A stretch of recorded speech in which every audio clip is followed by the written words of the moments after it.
U24 Hindi अध्याय 231 भेड़ दानव _1। सब कुछ तैयार था और मोहुआ ने राक्षसों का शिकार करना शुरू कर दिया। बेशक उसे स्वयं कोई कार्रवाई करने की जरूरत नहीं थी। यद्यपि वह क्यूई शोधन के 7वें स्तर पर पहुंच गया था और उसकी फायरबॉल तकनीक भी बहुत अधिक शक्तिशाली हो गई थी, फिर भी ये प्रथम श्रेणी के अंतिम चरण के राक्षस जानवरों से निपटने के लिए पर्याप्त नहीं था। अधिक से अधिक वह अंतिम प्रहार कर सकता था या अवसरों का लाभ उठा सकता था। राक्षस शिकारियों को राक्षस जानवरों का शिकार करते समय उनके जादू की शक्ति की कमी नहीं थी। यू चेंगई, मुशान और 6 अन्य अंतिम चरण क्यूई शोधन राक्षस शिकारियों ने एक टीम बनाई जिसमें मोहुआ को अपने साथ लिया। 9 लोगों का एक दल प्रथम श्रेणी के अंतिम चरण लाल आंखों वाले राक्षस भेड़ का शिकार शुरू करने के लिए। यू चेंगई और मो शान कई वर्षों से इन माउंटेन में राक्षसों का शिकार कर रहे थे और उनका अनुभव मोहुआ की तुलना में बहुत समृद्ध था। शिकार से पहले की योजना भी अधिक सावधानीपूर्वक बनाई गई थी, जिसमें मूल रूप से हर चीज पर विचार किया गया था। मोहुआ को बस एक तरफ से सुनना था और गंभीरता से सीखना था।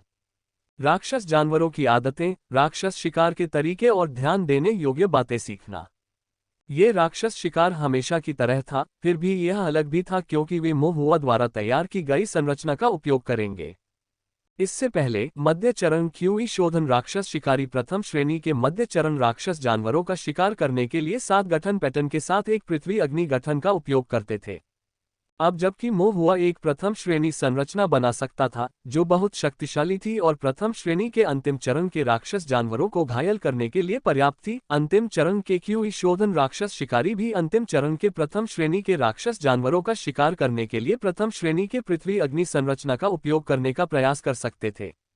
एक संरचना की सहायता से राक्षसों का शिकार करना सुरक्षित और कुशल था।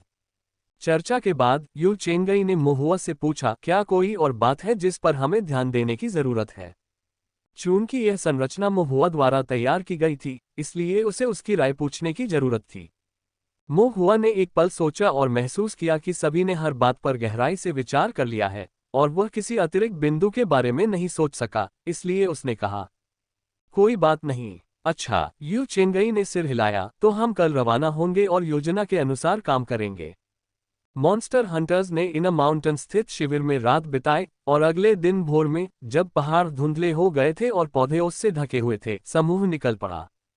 यू चेंगई और कुछ अन्य अनुभवी राक्षस शिकारी लाल आंखों वाले भेड़ राक्षस के सुराग की तलाश में आगे बढ़े। मो शान भी अनुभवी था, लेकिन मोहुआ की सुरक्षा अधिक महत्वपूर्ण थी, इसलिए वह केवल उसका करीब से पीछा कर सकता था।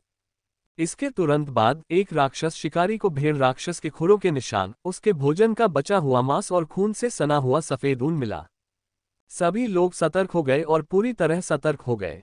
यू चेंगई और कई राक्षस शिकारियों ने अपनी दिव्य इंद्रियों को मुक्त किया और भेड़ दानव की आकृति की खोज शुरू कर दी। इससे पहले कि वे उसे ढूंढ पाते, मोहुआ ने पहले ही एक नक्शा निकाल लिया था और उनके लिए स्थान चिन्हित कर दिया था। पहाड़ी रास्ते के पीछे एक छोटी सी धारा है, वह वहां पानी पी रही है। यू चेंगई और अन्य लोगों ने एक दूसरे को देखा और आंतरिक रूप से आश्चर्यचकित हो गए। ये दूरी उनकी दिव्य इंद्रिय की पहुंच की सीमा से काफी अधिक थी। क्या मोहुआ की दिव्य भावना उनकी तुलना में इतनी अधिक शक्तिशाली थी? यू चेंगई ने चट्टानों को ढककर नीचे देखने के लिए पहाड़ की चोटी पर छलांग लगाई और वास्तव में लाल आंखों वाले राक्षस भेड़ को खाने के बाद नदी के किनारे पानी पीते हुए देखा। यू चेंगई बिना कोई आवाज किए पहाड़ की चोटी से नीचे कूद पड़ा और सबसे कहा, यह पानी पी रहा है और शायद इसके बाद जंगल में वापस चला जाएगा। चलो थोड़ा रास्ता बदलकर इसके आगे घात लगा लेते हैं। राक्षस शिकारियों ने सिर हिलाया और फिर एक तरफ का रास्ता लेकर उस स्थान पर चले गए जहां से भेड़ दानव को जंगल में प्रवेश करने के लिए गुजरना था और जाल बिछाने के लिए रुक गए। मोहुआ ने एक लोहे का कंपास निकाला जिस पर जटिल संरचना पैटर्न बने हुए थे। ये देखकर यू चेंगई खुद को रोक नहीं पाए और पूछा, ये कंपास किस लिए है? मोहुआ ने उत्तर दिया, मैंने इस पर पृथ्वी अग्नि संरचना बनाई है। क्या इसमें और कागज पर चित्र बनाने में कोई अंतर है? यू चेंगई ने पूछा। कागज को निर्माण माध्यम के रूप में इस्तेमाल करके पृथ्वी अग्नि संरचना का उपयोग केवल एक बार ही किया जा सकता है। विस्फोट के बाद संरचना कागज नष्ट हो जाता है और संरचना समाप्त हो जाती है। मोहुआ ने आगे बताया, ये कंपास मास्टर चेन ने मेरे लिए विशेष रूप से परिष्कृत किया है। इसमें थोड़ा सा महीन लोहा है, जिससे यह एक संरचना माध्यम के रूप में और भी टिकाऊ हो जाता है। अगर हम इस पर पृथ्वी अग्नि संरचना बनाएं, तो इसका कई बार उपयोग किया जा सकता है। यू चेंगई की आंखें चमक उठी जब उन्होंने सुना, क्या इसके उपयोग में कोई विशिष्टता है? बस इसे पहले की तरह ही उपयोग करें। यू चेंगई ने सिर हिलाया, ठीक है। समूह ने जाल बिछाया, संरचना कंपास स्थापित किया, संरचना में कई स्पिरिट स्टोन्स जोड़े, फिर उनके निशान मिटा दिए और चट्टानों के पीछे छिपने से पहले ताज़ा खून और दानव बदबूदार घास का रस छिड़का। जल्द ही एक लाल आंखों वाला राक्षस भेड़ चौराहे पर दिखाई दिया। ये भेड़ दानव रक्त की से फूट रहा था, इसका मुंह अभी भी उस मांस से खून से सना हुआ था जिसे उसने खाया था, और यह बहुत सतर्क था। वह जाल को काफी देर तक देखता रहा। स्पष्ट रूप से वह राक्षसी बदबूदार घास की गंध से आकर्षित था, लेकिन उसने विरोध करने की पूरी कोशिश की, आगे बढ़े बिना ही उस स्थान पर आगे पीछे घूमने लगा। थोड़ी देर बाद भेड़ दानव पीछे हटने लगा और धीरे धीरे दूर चला गया। मोह हुआ आश्चर्यचकित हुआ और उसने धीरे से मोशान से पूछा, पिताजी, क्या ये राक्षस जानवर इतना सतर्क है?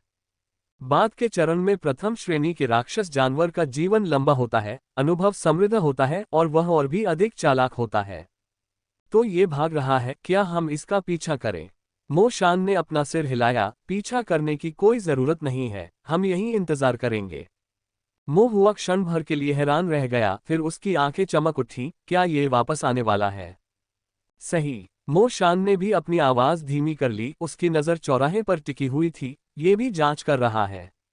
थोड़ी देर में वापस आ जाएगा। जैसी कि उम्मीद थी, थोड़ी देर बाद लाल आंखों वाला राक्षस भेड़ वापस आ गया। यदि उन्होंने अभी इसका पीछा किया होता तो वे राक्षस को सचेत कर देते और जाल व्यर्थ हो जाता। मोह हुआ को अंदर ही अंदर आश्चर्य हुआ कि इस आंतरिक पर्वत के भीतर एक राक्षस जानवर भी इतना धूर्त था। जाहिर है, उसे अभी भी बहुत कुछ सीखना था। लाल आंखों वाला राक्षस भेड़ अंततः राक्षस बदबूदार घास के प्रलोभन का विरोध नहीं कर सका और अपने आसपास के वातावरण को देखते हुए जाल की ओर बढ़ गया। राक्षस जानवरों में राक्षस संवेदन क्षमता होती है, जो साधक की दिव्य इंद्रिय के समान होती है, लेकिन आमतौर पर राक्षस जानवरों की इंद्रिय मजबूत नहीं होती है और वह साधकों की तरह चीजों को बाहर की ओर महसूस नहीं कर सकता है। अपने आसपास के वातावरण को समझने के लिए राक्षस जानवर आमतौर पर विशेष दृष्टि, तीव्र घ्राण और श्रवण इंद्रियों के साथ साथ महत्वपूर्ण ऊर्जा के प्रति संवेदनशीलता और रक्त की प्यास पर निर्भर करते हैं। टीम में अनुभवी मॉन्स्टर हंटर्स शामिल थे, जिनके पास पर्याप्त अनुभव था और जो स्वाभाविक रूप से जानते थे कि मॉन्स्टर बीस्ट से अपनी उपस्थिति कैसे छिपाई जाए। इस प्रकार जब लाल आंखों वाली राक्षस भेड़ ने अपने आसपास का जायजा लिया तो उसे कुछ भी नजर नहीं आया। उसी समय वह जाल में फंस गई और अपना सिर नीचे करके जमीन पर पड़े खून को चाटने लगी और राक्षसी बदबूदार घास की तेज गंध का आनंद लेने लगी। यू चेंगई खड़ा हुआ, अपना धनुष खींचा और एक तीर चलाया। तीर आध्यात्मिक शक्ति से ओतप्रोत तेजी से उड़ा और संरचना पर स्थित आत्मा के पत्थरों से जा टकराया। आत्मा पत्थर धूल में बदल गए और उनमें निहित आध्यात्मिक ऊर्जा बह निकली, जो नीचे पृथ्वी अग्नि संरचना कंपास में रिसने लगी। हवा में तीर के चलने की आवाज सुनकर भेड़ दानव को कुछ गड़बड़ का आभास हुआ और उसने भागने का प्रयास किया, लेकिन तब तक बहुत देर हो चुकी थी। जाल से क्षण भर के लिए लड़खड़ाते हुए भेड़ दानव ने कंपास पर लाल रंग के ज्वलंत पैटर्न चमकते हुए देखा। प्रथम श्रेणी की पृथ्वी अग्नि संरचना सक्रिय हुई और ज्वलंत आध्यात्मिक शक्ति के विस्फोट के साथ एक बहरा कर देने वाली ध्वनि फूट पड़ी। जैसे ही विस्फोट से उत्पन्न शॉकवेव समाप्त हुई, ये स्पष्ट हो गया कि लाल आंखों वाले राक्षस भेड़ को गंभीर क्षति पहुंची थी। निश्चित रूप से महुआ ने एक साथ विस्फोट करने के लिए 3 प्रथम श्रेणी की पृथ्वी अग्नि संरचनाएं स्थापित की थीं। स्वाभाविक रूप से शक्ति असाधारण थी। राक्षस शिकारी बिना कुछ कहे आगे बढ़े और लाल आंखों वाले राक्षस भेड़ को चारों ओर से घेर लिया। उनमें से 8 लोग 2 छल्लों में बंट गए, जिनमें से 4 ने अंदर से राक्षस को मार डाला और 4 अन्य ने बाहर से उसे भागने से रोकने के लिए परस्पर सहयोग प्रदान किया।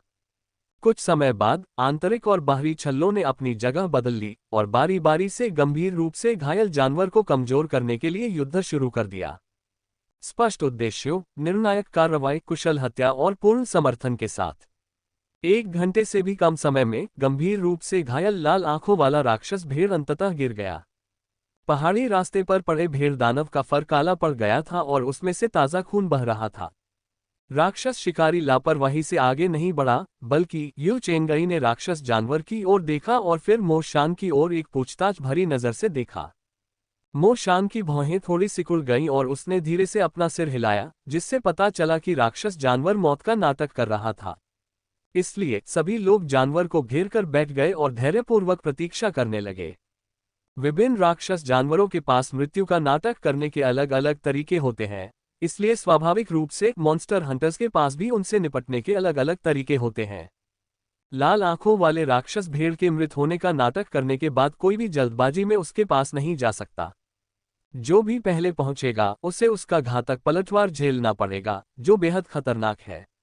अगर आप बदकिस्मत रहे तो आप उसके पेट में समा जाएंगे। यदि सभी लोग एक साथ मिलकर आगे बढ़ें तो इसकी राक्षसी शक्ति से प्रभावित होना आसान है। एक देर से चरण के पहले दर्जे के राक्षस जानवर में न केवल जोरदार रक्त क्यूई होती है, बल्कि अत्यधिक मोटी राक्षसी शक्ति भी होती है, और राक्षसी शक्ति का उपयोग करके वह जो जन्मजात क्षमताएं प्रदर्शित कर सकता है, वे और भी अधिक परेशान करने वाली होती हैं। यदि कोई इसकी राक्षसी शक्ति से घायल हो जाए तो बड़ी मुसीबत खड़ी हो सकती है। मॉन्स्टर हंटर्स में लंबी दूरी के हमले के तरीके भी नहीं होते।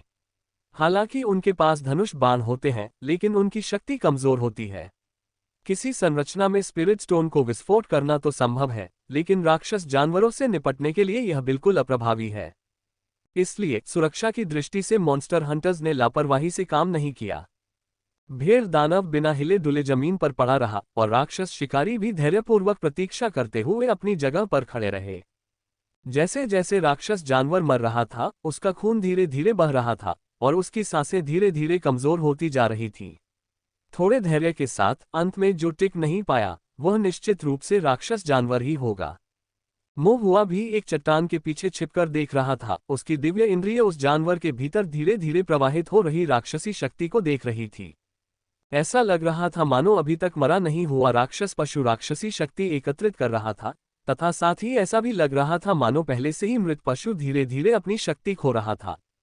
मो हुआ यह नहीं बता सका कि राक्षस जानवर वास्तव में मरा था या नहीं। लगता है मुझमें अभी भी अनुभव की कमी है।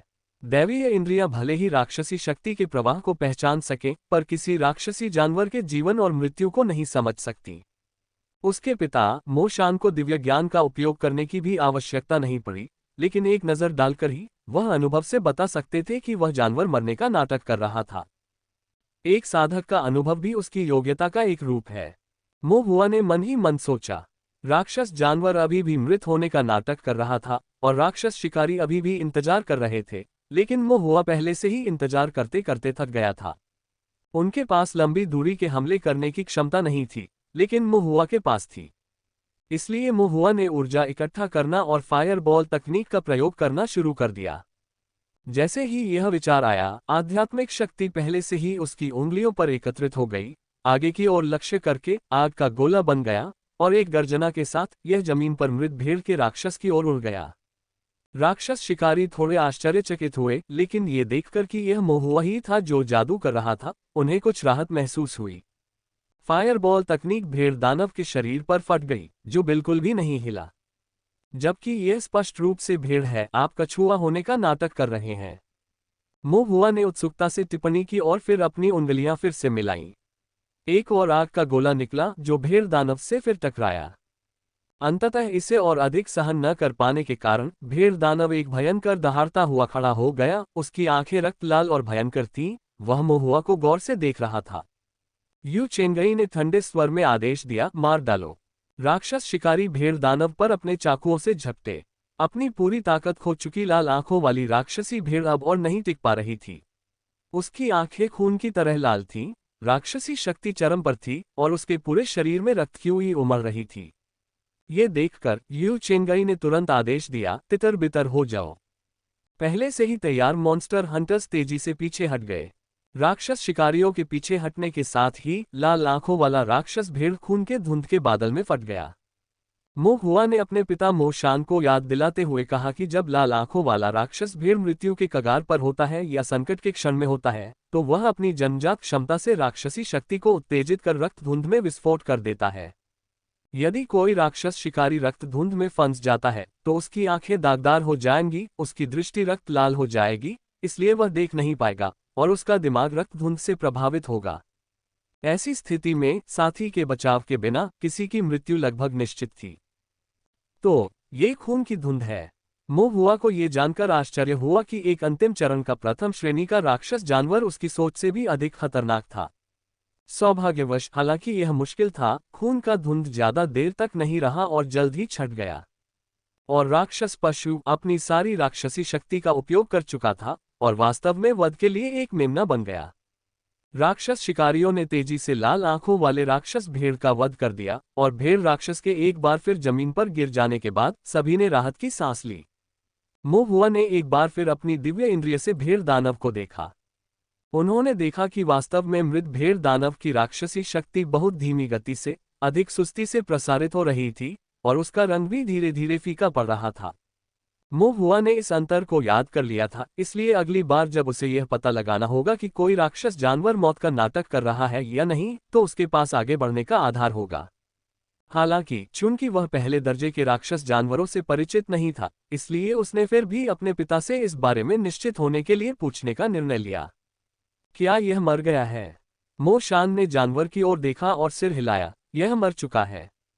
मोहुआ फिर पत्थर के पीछे से निकलकर भेड़ दानव के पास गया और उसके हृदय चैनल के पास एक क्षेत्र की ओर इशारा करते हुए कहा, पिताजी, मुझे यहाँ चीरा लगाने में मदद करें। मोशान ने चाकू से आधा उंगली जितना लंबा चीरा बना दिया और उस घाव से राक्षस रक्त बहने लगा। मोहुआ ने राक्षस रक्त को पकड़ने के लिए जल्दी से एक जेड बोतल निकाली, जबकि साथ ही राक्षस जानवर में अन्य मेरिडियन से रक्त खींचने के लिए रक्त ड्राइंग कला का उपयोग किया। राक्षस का रक्त एकत्रित करने के बाद राक्षस शिकारियों ने जानवर की खाल उतारी और हड्डियां निकाली और जब सब कुछ ठीक से निपट गया तो वे अपने शिविर में वापस चले गए। इना माउंटेन में हमेशा अज्ञात खतरे छिपे रहते थे, लेकिन शिविर अधिक सुरक्षित था। इना माउंटेन के अंदर का कैंपसाइट बाहर के कैंपसाइट के समान ही था, लेकिन अधिक विशाल और अधिक छुपा हुआ था और पत्थर के दरवाजे पर संरचना भी बेहतर थी। लेकिन मोहुआ को ये संरचनाएं काफी सरल लगीं। उनमें कुछ ऐसा था जो उन्हें परेशान कर रहा था, इसलिए उन्होंने नए प्राप्त राक्षस रक्त का उपयोग आध्यात्मिक स्याही के एक नए बैच को मिलाने के लिए किया और स्वयं एक प्रथम श्रेणी का पृथ्वी पत्थर संरचना तैयार की, जिससे यह आंखों को बहुत अधिक सुखद लगने लगा। कुछ खाने के बाद सभी ने शिविर में थोड़ी देर आराम किया। यू चेंगई पृथ्वी अग्नि संरचना चित्रित एक कंपास डिस्क को पकड़े हुए उसे पलटते हुए टिप्पणी करने से खुद को नहीं रोक सके। ये चीज अच्छी है। इसकी शक्ति अद्भुत थी तथा इस पर प्रथम श्रेणी की निर्माण विधि अंकित होने के कारण इसका प्रयोग कई बार किया जा सकता था। एक प्रथम श्रेणी गठन विधि। अब से उनके राक्षस शिकारी राक्षस जानवरों का शिकार करने के लिए प्रथम श्रेणी के गठन विधियों का उपयोग कर सकते हैं। ऐसा पहले कभी नहीं हुआ था। कुछ वर्ष पहले तक तो यह उनकी कल्पना से भी परे था। यू चेंगई को थोड़ा दुख हुआ, लेकिन फिर उसने पूछा, इसे कितनी बार इस्तेमाल किया जा सकता है? मोहुआ ने कुछ मांस चबाते हुए एक पल सोचा और कहा, मुझे लगता है कि 7 या 8 बार। फॉर्मेशन मीडिया उतना बढ़िया नहीं है, इसमें बढ़िया लोहा मिला होता है, इसलिए ये थोड़ा मजबूत है। 7-8 बार इस्तेमाल के बाद यह अर्थ फायर फॉर्मेशन से निकलने वाली आध्यात्मिक शक्ति के विस्फोट का सामना नहीं कर पाएगा, मोहुआ ने आगे कहा। तो उसके बाद ये बेकार है। यू चेंगई को थोड़ी निराशा हुई। मोहुआ ने कहा, आप कचरे को रिसाइकल कर सकते हैं, मास्टर चेन से उसे पिघलाकर पुनः परिष्कृत करवा सकते हैं। आर्टिफैक्ट रिफाइना होने का यही फायदा है। कभी कभी आप अपनी पसंद के अनुसार चीजें गढ़ सकते हैं। अच्छी बात है। यू चेंगई ने सिर हिलाया। उसका हाथ प्यार से पृथ्वी अग्नि संरचना कंपास को पकड़े हुए था और उसे वह अधिक से अधिक पसंद आ रहा था। इससे उनका मॉन्स्टर हंटिंग बहुत आसान हो जाएगा। सबसे बड़ी बात यह है कि इससे जोखिम कम हो जाएगा और हताहतों की संख्या भी कम हो जाएगी। एक मॉन्स्टर हंटर के लिए जो जीवित रहना चाहता था, ये कभी आसान नहीं था। कौन नहीं चाहेगा कि वह पहाड़ों में सुरक्षित प्रवेश करे और बिना किसी नुकसान के वापस लौट आए। बात बस इतनी है कि कंपास थोड़ा बदसूरत है, यू चेंगई ने स्पष्ट रूप से कहा। हालांकि उन्हें ये समारोह पसंद आया, लेकिन यह वास्तव में कुछ अनाकर्षक था। मोहुआ ने अपना सिर खुजलाया। वह खुद को रोक नहीं सका, ये सब जल्दबाजी में किया गया था। सामान्यतः आध्यात्मिक कलाकृतियों का मिलान संबंधित संरचनाओं के साथ किया जाएगा तथा मानक संरचनाओं के पास उनके संबंधित मानक आध्यात्मिक हथियार होंगे। उदाहरण के लिए, तलवार हथियारों में तलवार संरचना होगी, ब्लेड हथियारों में ब्लेड संरचना होगी तथा क्लियर हॉट वेपन में क्लियर हॉट संरचना होगी। लेकिन मोहुआ को कोई आध्यात्मिक कलाकृति नहीं मिली जो पृथ्वी अग्नि संरचना के अनुरूप हो, और जब उसने मास्टर चेन से पूछा तो उन्हें भी नहीं पता था, इसलिए वह केवल जल्दबाजी में तैयार किए गए लोहे के कंपास के साथ ही संरचना माध्यम के रूप में काम कर सकता था। यद्यपि ये थोड़ा बदसूरत है, फिर भी यू चेंगई ने पृथ्वी अग्नि संरचना कंपास को संजो कर रखा है जैसे कि यह एक कीमती रत्न हो। राक्षस जानवरों का शिकार करने के लिए पृथ्वी अग्नि संरचना का उपयोग करने से वास्तव में दक्षता दोगुनी हो जाती है। इस बार लाल आंखों वाले राक्षस भेड़ का शिकार करने में कुछ बाधाएं आईं, लेकिन यह उनके पिछले शिकार की तुलना में बहुत आसान था। पहले किसी राक्षस का शिकार करने के लिए उन्हें उससे घेरकर मारना पड़ता था, और यदि राक्षस भाग जाता था तो उन्हें कम से कम एक दिन तक, कभी कभी तो कई दिनों तक उसका पीछा करना पड़ता था। अब लाल आंखों वाली राक्षसी भेड़ पर सीधे बम से हमला किया गया, जिससे उसकी आक्रामक शक्ति बहुत कमजोर हो गई और उसकी राक्षसी शक्ति भी कम हो गई, जिससे उसे संभालना बहुत आसान हो गया। आमतौर पर वे उसे 2 घंटे के अंदर ही मार गिरा सकते थे। फिर भी उन्हें मृत दिखने वाले राक्षस से सावधान रहने की जरूरत थी। लेकिन मॉन्स्टर हंटर्स के लिए इसे अनिवार्य प्रशिक्षण माना गया, इसलिए इसका वास्तव में कोई खास प्रभाव नहीं पड़ा। एक रात शिविर में रहने के बाद समूह अगले दिन टोंगजियान शहर लौट आया। यू चेंगई एल्डर यू को खोजने गई, कुछ वाक्यों तक बात की और एल्डर यू की स्वीकृति प्राप्त की। आगामी अवधि के दौरान यू चेंगई ने अन्य अंतिम चरण के क्यूई शोधन राक्षस शिकारियों को सिखाना शुरू किया कि शिकार के लिए पृथ्वी अग्नि संरचना का उपयोग कैसे किया जाए। जाल कैसे बिछाएं, संरचना कैसे स्थापित करें, संरचना को कैसे सक्रिय करें, फिर राक्षस जानवर को कैसे घेरे और मारें, और अंत में काम कैसे पूरा करें। ये प्रक्रियाएं मध्य चरण क्यूई शोधन राक्षस शिकारियों के लिए बहुत परिचित थीं, क्योंकि उन्होंने अक्सर अपने पिछले शिकार में मोहुआ द्वारा तैयार की गई पृथ्वी अग्नि संरचनाओं का उपयोग किया था। लेकिन क्योंकि पिछले पृथ्वी अग्नि संरचनाओं में केवल 7 संरचना पैटर्न थे, वे पर्याप्त शक्तिशाली नहीं थे, इसलिए देर से चरण क्यूई शोधन राक्षस शिकारी ने उनका उपयोग नहीं किया था। अब मोहुआ के निर्माण चित्रकला कौशल में सुधार के साथ वो प्रथम श्रेणी की पृथ्वी अग्नि संरचना बनाने में सक्षम हो गया। इसलिए सभी मॉन्स्टर हंटर्स, जिनमें क्यूई शोधन के अंतिम चरण वाले भी शामिल थे, को फॉर्मेशन का उपयोग करना सीखना पड़ा। इसके अतिरिक्त मॉन्स्टर हंटर्स ने भी लोहे का कवच पहनना शुरू कर दिया। इनमें से कुछ को पहले ही कियान परिवार से ले लिया गया था और कुछ को एल्डर यू ने अनिच्छा से खरीद लिया था, जिन्होंने फिर रिफाइनरी शॉप के कारीगरों से उन्हें व्यक्तिगत रूप से बनाने के लिए कहा था।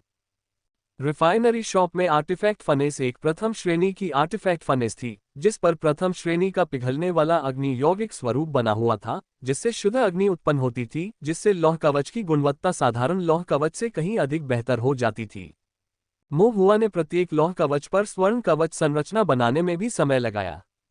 स्वर्ण कवच संरचना से चित्रित लौह कवच पहने हुए एक राक्षस शिकारी की रक्षा एक औसत प्रथम श्रेणी के अंतिम चरण के राक्षस जानवर से कमतर नहीं थी। लोहे के कवच के इस बैच को क्यूई रिफाइनिंग 9वें स्तर के शिखर पर राक्षस शिकारियों को प्राथमिकता दी गई थी। मो शान को भी स्वाभाविक रूप से एक सेट मिला। इसके अलावा मोहुआ ने प्रथम श्रेणी का गोल्ड ब्लेड फॉर्मेशन भी सीखा। गोल्ड ब्लेड फॉर्मेशन एक गोल्डन सीरीज फॉर्मेशन विधि थी, जिसे तलवारों या चाकुओं पर खींचकर उनकी तीक्ष्णता बढ़ाई जा सकती थी। इस तरह राक्षस शिकारी राक्षस जानवरों का शिकार करने में और भी अधिक कुशल हो गए। स्वाभाविक रूप से मोहुआ ने मो शान के चाकू पर पहला गोल्ड ब्लेड फॉर्मेशन बनाया। घात लगाने के लिए प्रथम श्रेणी की पृथ्वी अग्नि संरचना, रक्षा के लिए प्रथम श्रेणी की स्वर्ण कवच संरचना तथा आक्रमण के लिए प्रथम श्रेणी की स्वर्ण ब्लेड संरचना, साथ ही पता लगाने और पूर्व चेतावनी के लिए कंपास पेरेंट चाइल्ड कंपाउंड संरचना। अब जब मो शान फिर से राक्षसों का शिकार करने के लिए इन माउंटेन में जाएगा, तो मोहुआ को अधिक सहजता महसूस होगी। न केवल मो शान, बल्कि जैसे जैसे रिफाइनरी शॉप और अल्केमिस्ट का व्यवसाय मजबूत होता गया और स्पिरिट स्टोन्स से आय बढ़ती गई, ये संरचनाएं धीरे धीरे सभी मॉन्स्टर हंटर्स के लिए उपलब्ध हो गईं। इस बिंदु से सभी मॉन्स्टर हंटर गतिविधियां गठन सरणियों के साथ निकटता से जुड़ गईं। मॉन्स्टर हंटर्स के शिकार में भी संरचनाओं का व्यापक रूप से उपयोग किया गया, जिससे शिकार अधिक सुरक्षित, अधिक सुविधाजनक और अधिक कुशल हो गया। अब बिग ब्लैक माउंटेन के सभी मॉन्स्टर हंटर्स मोहुआ को जान गए। उन्होंने जो कवच पहने थे, जो हथियार इस्तेमाल किए थे, जो जाल बिछाए थे, वे सभी मोहुआ द्वारा बनाए गए संरचना पैटर्न से सुसज्जित थे। क्योंकि उन्होंने स्वयं इसका अनुभव किया था, इसलिए वे समझ गए कि संरचनाएं कितनी महत्वपूर्ण थीं। इन संरचनाओं के कारण अब राक्षसों का शिकार करना पहले से काफी अलग हो गया है। संरचनाओं के संवर्धन के साथ उन्हें हर मोड़ पर घायल होने की चिंता नहीं करनी पड़ती थी, न ही उन्हें ये डर रहता था कि एक क्षण की लापरवाही राक्षसों द्वारा खाए जाने का कारण बन सकती है। उनके परिवारों को भी लगातार इस बात का डर नहीं सताता था कि वे पहाड़ों में तो प्रवेश करेंगे, लेकिन खून से लथपथ होकर लौटेंगे। मोहुआ अब आराम से अपने फाउंडेशन की स्थापना पर ध्यान केंद्रित कर सकता था। मोहुआ के पास फिलहाल आध्यात्मिक पत्थरों की कमी नहीं थी, चाहे वह फुल्लू बिल्डिंग हो, दक्षिणी शहर में रिफाइनरी की दुकानें और कीमियागर का व्यवसाय हो, या उनके कब्जे वाली आध्यात्मिक खदानें हो, उनमें से प्रत्येक में उसका महत्वपूर्ण हिस्सा था। इसके अलावा उसके माता पिता ने उसके लिए काफी मात्रा में आत्मा पत्थर जमा कर रखे थे, ये कहते हुए कि ये उसके भविष्य की साधना के लिए है और जब उसे पत्नी मिल जाएगी तब भी उपयोग में आएंगे। हालांकि अब मोहुआ के लिए सबसे महत्वपूर्ण मुद्दा दिव्य अनुभूति थी। यदि वह अपना फाउंडेशन स्थापित करना चाहता था तो उसे अपनी दिव्य भावना को मजबूत करने की आवश्यकता थी, जिसका अर्थ था कि उसे अधिक संरचनाएं बनानी होंगी, और अधिक संरचनाएं बनाने के लिए उसे आध्यात्मिक स्याही को मिलाने के लिए अधिक राक्षस रक्त प्राप्त करना होगा। इससे पहले जब वह आउटर माउंटेन में था तो उसने राक्षस जानवरों का शिकार करने और उन्हें मारने के लिए संरचनाओं का उपयोग किया, जिससे आध्यात्मिक स्याही की लगभग 1000 बोतलें बच गईं।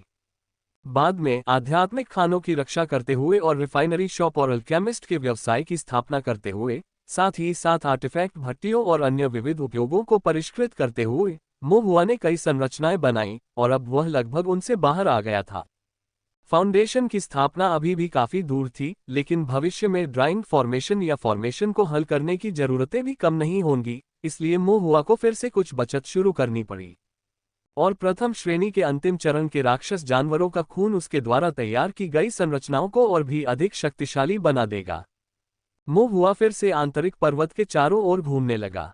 मानचित्र को अद्यतन करते समय उन्होंने ओल्ड मिस्टर फैन के लिए कुछ जड़ी बूटियां खोद दी, मास्टर चेन के लिए कुछ अयस्क पाए, और अपनी मां के आहार संबंधी शोध के लिए उन्होंने कुछ मसाले एकत्र किए।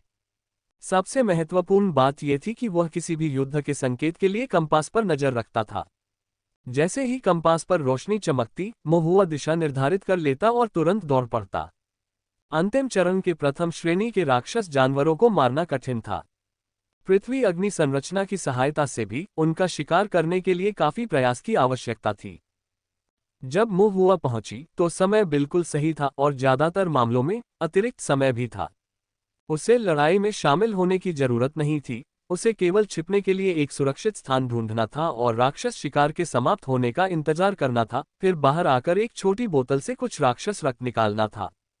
कभी कभी तनावपूर्ण लड़ाई होती थी या कोई राक्षस जानवर मरने का नाटक करता था। ऐसे मामलों में वह कुछ फायरबॉल तकनीकें आजमाता था, या तो राक्षस जानवरों को परेशान करने के लिए या ये जांचने के लिए कि क्या वे वास्तव में मर चुके हैं। चूंकि उसे अपनी साधना में सफलता मिली थी और उसके स्वर ज्ञान जुए में सुधार हुआ था, मोहुआ की फायरबॉल तकनीक अब अधिक तेज, अधिक सटीक और अधिक शक्तिशाली थी। वह फायरबॉल तकनीक के बारे में सोचते ही उसे तैयार कर लेता था। चूंकि मॉन्स्टर हंटर्स मॉन्स्टर बीस्ट्स के साथ गतिरोध में थे, मोहुआ की फायरबॉल तकनीक बहुत मदद कर सकती थी। अधिकांश मॉन्स्टर हंटर्स मोहुआ के प्रति बहुत आभारी थे और काफी उत्साहित थे। आमतौर पर मॉन्स्टर हंटर्स के शिकार को दूसरों द्वारा छुआ नहीं जाता था, लेकिन मोहुआ एक अपवाद था। राक्षस जानवर उनके थे, लेकिन सारा राक्षस रक्त मोहुआ का था। कुछ राक्षस शिकारी राक्षस जानवर को मारने के बाद तुरंत उसकी सामग्री को नहीं हटाते, बल्कि मोहुआ के आने और उसे खून से लथपथ करने का कुछ देर तक इंतजार करते हैं। यदि मोहुआ नहीं आता तो वे बहुत परेशान हो जाते और सोचते कि राक्षस रक्त को बर्बाद करना दुख की बात है। इस तरह मोहुआ इन अ माउंटेन में फल फूल रहा था। मॉन्स्टर हंटर्स में से एक होने के नाते उसकी किस्मत, चाहे अच्छी हो या बुरी, उनसे जुड़ी हुई थी। इतने सारे मॉन्स्टर हंटर्स की मदद से इन अ माउंटेन में उसकी गतिविधियां स्वाभाविक रूप से अधिक सुविधाजनक हो गईं। आंतरिक पर्वत बाहरी पर्वत से कहीं अधिक खतरनाक था, लेकिन मोहुआ को लगा कि आंतरिक पर्वत और बाहरी पर्वत इतने अलग नहीं हैं। धीरे धीरे मोहुआ ने अधिक से अधिक आध्यात्मिक स्याही का भंडार जमा कर लिया और राक्षस शिकारियों की ताकत भी बढ़ गई। संरचनाओं की सहायता से हालांकि उनकी साधना में वृद्धि नहीं हुई, लेकिन उनकी युद्ध शक्ति में उल्लेखनीय सुधार हुआ तथा राक्षस शिकार पर बिताया गया समय बहुत कम हो गया। इसी समय राक्षस शिकार से प्राप्त रैंक एक देर चरण राक्षस जानवरों की सामग्री भी बढ़ गई। इन सामग्रियों को दक्षिणी शहर में रिफाइनरी शॉप और अल्केमिस्ट के व्यवसाय में भेजा जाता था, जहां उन्हें आध्यात्मिक कलाकृतियों और गोलियों में परिष्कृत किया जाता था। फिर शहर में साधकों या विदेशी व्यापारियों को बेच दिया जाता था, जिससे काफी मात्रा में स्पिरिट स्टोन अर्जित होते थे। इन आत्मा पत्थरों को फिर आनुपातिक रूप से ढीले साधकों के बीच वितरित किया गया। तोंगशियान शहर के स्वच्छंद साधक धीरे धीरे धनवान होते गए और पूरा शहर बिना किसी के ध्यान में आए समृद्ध होता गया। और जैसे जैसे तोंगशियान शहर समृद्ध हुआ, विभिन्न धर्मों और अस्पष्ट मूल के अधिक से अधिक साधक वहां आने लगे। तोंगशियान शहर के बाहर से आने वाले साधकों की संख्या धीरे धीरे बढ़ रही थी। 2 महीने बाद मोहुआ इना माउंटेन में एक चट्टान पर बैठा था, अपने हाथ में कंपास डिस्क को देख रहा था और अपनी भौहें सिकोड़ रहा था। इससे पहले जब कंपास पर हल्के धब्बे दिखाई देते थे, तो मोहुआ दौड़कर वहां जाता था और पाता था कि ज्यादातर समय राक्षस शिकारी राक्षस जानवरों का शिकार करते थे या राक्षस जानवर क्षेत्र के लिए लड़ते थे। शायद ही कभी कोई साधक मौत से लड़ते थे। कभी कभी कुछ अपरिचित राक्षस शिकारी भी होते थे, जो अलग तरह से कपड़े पहनते थे और ताओवादी कौशल का अभ्यास करते थे और आध्यात्मिक कलाकृतियों का उपयोग करते थे, जो टोंगशियान शहर के लोगों से भिन्न थे। संभवतः दूर से आए थे, लेकिन उनकी संख्या कम थी और वे कभी कभार ही मिलते थे। लेकिन अब स्थिति अलग थी। बिग ब्लैक माउंटेन के भीतरी पर्वत में मोहुआ को अक्सर अपरिचित चेहरे दिखाई देते थे। कंपास डिस्क पर प्रकाश, जो युद्धों का संकेत देता था, बहुत बढ़ गया था, जिनमें से कई में बाहरी साधक भी शामिल थे। किसानों के बीच संघर्ष भी अचानक बढ़ने लगे। कुछ विवाद राक्षस जानवरों को लेकर थे, अन्य केवल मौखिक असहमति के कारण उत्पन्न हुए थे, जो शारीरिक टकराव में बदल गए, और यहाँ तक कि कुछ साधक भी थे जो स्पष्ट रूप से परेशानी पैदा करने की फिराक में थे। इससे भी अधिक बुरी बात तो ये थी कि नंगी लूट और हत्या हुई। मोहुआ को एक बार एक मालगाड़ी दिखी, जिसका सामान गायब था। उसके चारों ओर खून के धब्बे थे और किसानों के अंग बिखरे पड़े थे। आसपास लगे संकेतों से यह स्पष्ट था कि व्यापारियों के एक समूह पर किसानों ने घात लगाकर हमला किया था, उनका सामान लूट लिया गया था और सभी लोग मारे गए थे। इसके बाद रक्त की गंध से आकर्षित होकर राक्षस जानवर आए और लाशों को खा गए। दृश्य अराजक था, मृत्यु की स्थिति दुखद थी। मोहुआ ने ये सब देखकर बेचैनी महसूस की, उसका दिल करुणा से भर गया और वह आह भरने से खुद को नहीं रोक सका। इना माउंटेन में आने वाले दिन शांतिपूर्ण नहीं होने वाले थे। सौभाग्य से टोंगशियान शहर के राक्षस शिकारी धीरे धीरे अधिक शक्तिशाली होते जा रहे थे। उनके हाथ अधिक थे और वे अधिकतर लोहे के कवच पहने हुए थे। उनके पास प्रथम श्रेणी के ब्लेड थे तथा वे ताकत के मामले में आसपास के कई अमर शहरों के बीच अलग दिख रहे थे। ये विदेशी साधक स्थानीय राक्षस शिकारियों को इतनी आसानी से उकसाने की हिम्मत नहीं कर सकते। लेकिन भविष्य क्या होगा यह अनिश्चित था। हालांकि एलडीयू को इन चीजों की चिंता करने दें, मोहुआ ने इसके बजाय कुछ आध्यात्मिक स्याही को बचाने, अपने निर्माण का अभ्यास करने, अपनी दिव्य भावना को बढ़ाने और ये देखने का फैसला किया कि क्या वह फाउंडेशन स्थापना प्राप्त कर सकता है। मोहुआ ने अपने विचारों को इकट्ठा किया और फिर कुछ सूखा मांस खाया और जंगली फलों से बना रस पिया। इस जूस को कोल्ड एयर फॉर्मेशन द्वारा ठंडा किया गया था, जिससे इसे पीते समय इसका स्वाद खट्टा, मीठा और बर्फीला था। मोहुआ को बहुत बेहतर महसूस हुआ। थोड़ी देर बाद कंपास डिस्क फिर से चमक उठी और मोहुआ ने अपना सामान पैक किया और वाटर पासिंग स्टेप का उपयोग करते हुए जंगल और चट्टानों के बीच से फुर्ती से अपना रास्ता बना लिया। बहुत दूर से मोहुआ ने अपनी दिव्य इंद्रिय को मुक्त किया, एक सरल झटका मारा और कुछ हद तक निराश महसूस किया। यह एक अन्य कृषक की लड़ाई थी। मोहुआ ने आह भरी। आमतौर पर मोहुआ किसानों के बीच होने वाले झगड़ों में हस्तक्षेप नहीं करता था। वह केवल क्यूई शोधन के 7वें स्तर पर था और एकमात्र आक्रमण मंत्र जो वह जानता था वह था फायरबॉल तकनीक। हालांकि वह जलमार्गन चरण में काफी कुशल था और आत्म संरक्षण उसके लिए कोई समस्या नहीं थी, फिर भी वह मुसीबत को आमंत्रित करने की कोई इच्छा नहीं रखता था। इसके अलावा किसानों के बीच झगड़े अक्सर ऐसे होते थे कि केवल गुजर जाने और नजर डालने से सही और गलत में अंतर करना आसान नहीं होता था। जो लोग कमजोर स्थिति में थे वे जरूरी नहीं कि अच्छे थे, और जो लोग प्रभावशाली स्थिति में थे वे जरूरी नहीं कि बुरे थे। जो लोग भयंकर दिखते थे वे जरूरी नहीं कि खलनायक हों, और जो लोग दयालु चेहरे वाले थे उनके अच्छे होने की संभावना और भी कम थी। जैसा कि कहा जाता है, दिखावा धोखा देने वाला होता है। मोहुआ ने हमेशा की तरह करने का फैसला किया, 1 या 2 पल के लिए चुपके से झांकने का। आखिरकार उस समय उसके पास करने के लिए और कुछ नहीं था। उसकी दिव्य इंद्रिय के कारण क्यूई शोधन के स्तर पर साधक उसे बिल्कुल भी नहीं पहचान पाएंगे। मुंह हुआ एक चट्टानी क्षेत्र पर चढ़ गया, अपनी सांस को छुपाया और चुपके से वनस्पति के पीछे से बाहर झांका। ऊबड़ खाबड़ और संकरे पहाड़ी रास्ते पर किसानों के दो समूह आपस में लड़ रहे थे। दोनों पक्षों के साधक अधिकतर क्यूई शोधन के बाद के चरणों में थे। एक पक्ष में केवल 4 लोग थे, 3 पुरुष और एक महिला, जो सामान के कई बक्सों की रक्षा करने में लगे हुए थे।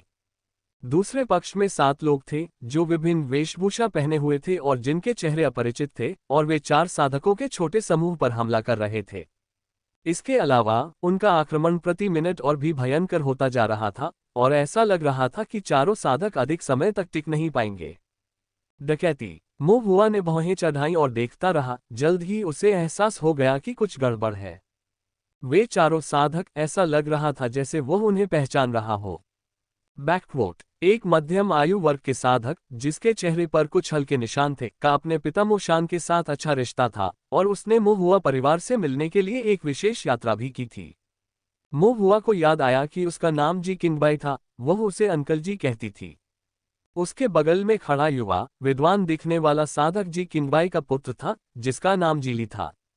पिता और पुत्र, जो स्वयं राक्षस शिकारी थे, तोंगशियान शहर के साधक नहीं थे, बल्कि पड़ोसी किनशियान शहर से आए थे। चूंकि किनशुआन शहर तोंगशियान शहर से काफी दूर था और मार्ग बड़े काले पर्वत के भीतरी पर्वत से होकर गुजरता था, इसलिए सामान्य परिस्थितियों में दोनों शहरों के साधक शायद ही कभी एक दूसरे से मिलते थे। वहां एक हट्टा कट्टा किसान भी था, जो मजबूत कद काठी का था। उसने भेड़िए की खाल की बेल्ट पहन रखी थी और उसके हाथ में एक जानलेवा दिखने वाला वुल्फ फैंग गदा था, जिस पर चारों ओर नुकीले कांटे लगे हुए थे। मुंह हुआ को याद आया कि जब उसका कियान जिन के साथ झगड़ा हुआ था, तो यह वह हट्टा कट्टा आदमी था जो कियान परिवार के क्यूई शोधन 9वें स्तर के साधक को रोकने के लिए आगे आया था। उसकी धारणा में ये हट्टा कट्टा आदमी बहुत ही संस्कारी था और दूसरों को गालियां देने में भी बहुत कुशल था। अब वह अकेले ही 3 प्रतिद्वंद्वियों के खिलाफ अपनी स्थिति बनाए हुए था। उसकी वुल्फ फैन क्लब के चारों ओर लिपटी हुई मिट्टी की धूसर आध्यात्मिक शक्ति उसे घुमाने पर हवा के झोंके पैदा कर रही थी, जो स्पष्ट रूप से उसकी अपार शक्ति को दर्शा रही थी। साथ ही वह लगातार गालियां भी दे रहा था, जैसे कि ये कमीनों का झुंड है, घात लगाने वाले कायर, और संख्या के आधार पर धमकाने के बजाय अगर हिम्मत है तो मुझसे आमने सामने लड़ो। उन चारों में से केवल एक महिला साधक को मुहुआ पहचान नहीं पाया। वह जीली की ही उम्र की लग रही थी, घायल थी और साधना के मामले में सबसे कमजोर थी। वह सबसे अधिक संघर्ष कर रही थी, लेकिन शुक्र है कि जीली उसके साथ उसकी देखभाल कर रही थी। हालांकि उसकी पूरी आस्तीन खून से भीग चुकी थी और ऐसा लग रहा था कि वह अब ज्यादा देर तक टिक नहीं पाएगी। मुंह हुआ के इन माउंटेन में इतने लंबे समय तक लड़ाई देखने के अनुभव पर आधारित वुल्फ फैंग क्लब वाला साधक जरूर बच निकलेगा। अंकल जी के पास भी ज्यादा संभावना थी, लेकिन यह इस बात पर निर्भर करता था कि साधक उनका पीछा करते हैं या नहीं। अगर उनका पीछा किया भी गया तो संभावना शायद बहुत कम थी। जीली बच नहीं पाएगा। हालांकि उसके पास 8वें स्तर की क्यूई शोधन साधना थी, लेकिन उसे दुश्मनों से लड़ने का अनुभव नहीं था। इस समय इतने सारे साधकों से उलझकर वह फंस गया और बच निकलने में असमर्थ हो गया। जहां तक महिला किसान का सवाल है, तो यह निश्चित लग रहा था कि वह मर जाएगी। शायद मरना ही सबसे अच्छा परिणाम हो सकता है। मुंह हुआ ने मन ही मन आह भरी। क्या करे वह। दूसरी तरफ 7 लोग थे, संख्या थोड़ी अधिक थी, और यदि मुंह हुआ भी लड़ाई में शामिल हो जाती तो भी वह उन सभी को नहीं बचा पाती। मुंह हुआ यदि उन पर काबू नहीं पा सकी तो वह भाग सकती थी, लेकिन जीली और वह महिला साधक शायद ऐसा करने में सक्षम नहीं होंगे। यदि जीली बच नहीं सकते थे तो जी किंगबाई निश्चित रूप से अपने बेटे के कारण नहीं जाना चाहेंगे। ऐसा प्रतीत होता था कि उस हट्टे कट्टे आदमी में उग्र आत्मा और निष्ठा की भावना थी। वह संभवतः मृत्यु तक लड़ेगा। उन सभी को बचाना सबसे अच्छा होगा। जीवित रहना किसी भी चीज से बेहतर है।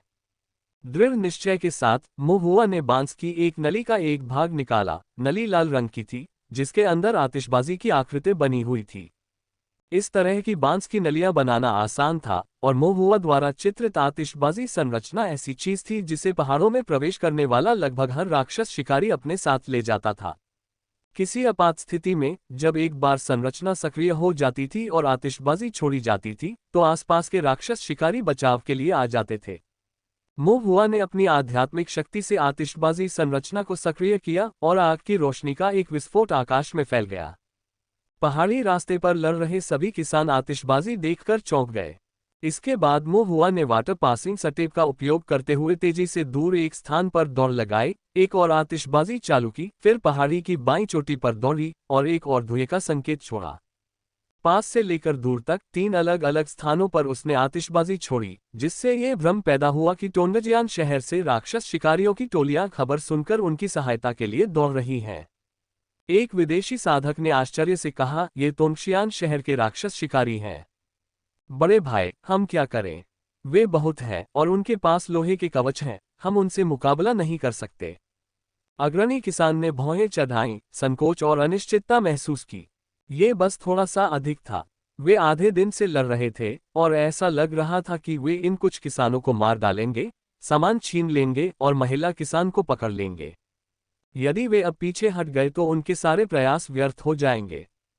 ये देखकर कि वे नहीं जा रहे हैं, मो हुआ ने अपना दाहिना हाथ उठाया और एक और आग का गोला उड़ा दिया। यह अग्नि गोला तकनीक तीव्र और सटीक थी, जिसने एक विदेशी साधक को तुरंत ही मार डाला, जो लड़खड़ाकर जमीन पर गिर पड़ा और मंत्र की जलन से दर्द से चीखने लगा। क्यूई शोधन 7वें स्तर का मंत्र राक्षस जानवरों के खिलाफ ज्यादा प्रभावी नहीं हो सकता है, लेकिन जब यह एक साधक पर प्रहार करता है तो इसकी शक्ति को कम करके नहीं आंका जा सकता है। एक जादू, प्रमुख साधक ने कहा। अग्नि गोला तकनीक को कुशलतापूर्वक क्रियान्वित किया गया था और इसमें काफी प्रभाव था। यह अवश्य ही किसी आध्यात्मिक साधक के हाथों से आई होगी। राक्षस शिकारियों का आध्यात्मिक साधक होना दुर्लभ है और यदि उनमें से कोई पहाड़ में प्रवेश करता है तो वह राक्षस शिकार दल का अनुसरण करेगा और अकेले कार्य नहीं करेगा।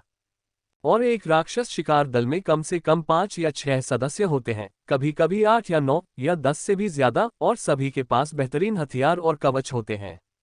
उनके इस समूह के पास उनके सामने कोई मौका नहीं था। एक बार मॉन्स्टर हंटर्स से घिर जाने पर बचने का कोई रास्ता नहीं होगा। अपने व्यापार में लोग हमेशा अपनी जान जोखिम में डालते थे, वे लालच के एक क्षण में अपनी जान गंवाने का जोखिम नहीं उठा सकते थे। अग्रणी साधक को घबराहट महसूस हुई और उसने तुरंत निर्णय लिया, जल्दी से पीछे हटो। सातों घुसपैठिए किसान घबराकर पीछे हट गए। ये देखकर जी किंगबाई और उसके घिरे हुए साथियों को बड़ी राहत महसूस हुई। उन्होंने अपने हथियार नीचे रख दिए और भंडारण संदूकों पर झुककर हौंफने लगे। जी किंगबाई को इस कठिन परीक्षा से बच निकलने पर और भी अधिक कृतज्ञता का एहसास हुआ। ये स्थिति बेहद खतरनाक थी।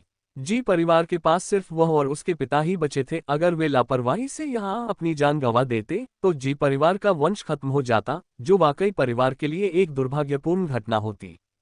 इस विचार के साथ जी किंगबाई ने कृतज्ञता महसूस की और पहाड़ की चोटी की ओर झुककर प्रणाम किया और कहा, बहुत बहुत शुक्रिया। क्या मैं जान सकता हूँ कि यह मॉन्स्टर हंटिंग टीम का कौन सा भाई है? बाकी लोग भी उस दिशा की ओर देखने लगे जिधर से जी किंगबाई की आवाज आई थी। ऊबड़ खाबड़ पर्वत शिखर पर झाड़ियां थीं, जिससे मो हुआ की छोटी सी आकृति दिखाई दे रही थी। मो हुआ ने अपना सिर खुजलाया, कुछ शर्मिंदा होकर कहा, मुझे डर है कि यह बिल्कुल सही नहीं है, अंकल जी। जी किंगबाई और उनके पिता एक दूसरे को भाई कहकर संबोधित करते थे, एक ऐसा शब्द जिसके बारे में मो हुआ को लगता था कि वह संभवतः इस पर खरा नहीं उतर सकता। जी किंगबाई चौंका, ये बच्चा क्यों था? ध्यान से देखने पर उसने पहचाना कि बच्चा कुछ परिचित सा था। पेंटिंग के समान सुंदर चेहरे और साफ सुथरी सुंदर उपस्थिति के कारण वह बच्चा ऐसा लग रहा था मानो वह मो परिवार का सदस्य हो। जी किंगबाई पहले भी मो हुआ से मिल चुके थे और उनके मन में उनके प्रति गहरी छाप थी। क्या आप मो हुआ हैं? जी किंगबाई ने अविश्वास से पूछा। हाँ, मो हुआ ने सिर हिलाया। कैसे? तुम यहाँ कैसे पहुँच गए? जी किंगबाई ने घबराकर इधर उधर देखा, अकेले? तुम्हारे पिता कहाँ हैं? बाकी 3 लोग भी एक दूसरे को हैरानी से देख रहे थे। मो हुआ ने कहा, इस बारे में बाद में बात करेंगे, अभी समय नहीं है। तो अब क्या? जी किंगबाई थोड़ा चकित था। मो हुआ ने आग्रह किया, भागो जल्दी से। भीतरी पहाड़ बहुत विशाल था और आसपास कोई और मॉन्स्टर हंटर्स भी नहीं हो सकता था। अगर उसका इशारा देखा भी गया होता तो भी ये पक्का नहीं था कि कोई मदद के लिए आएगा, और यदि सहायता मिल भी रही है तो उसे आने में कुछ समय लगेगा।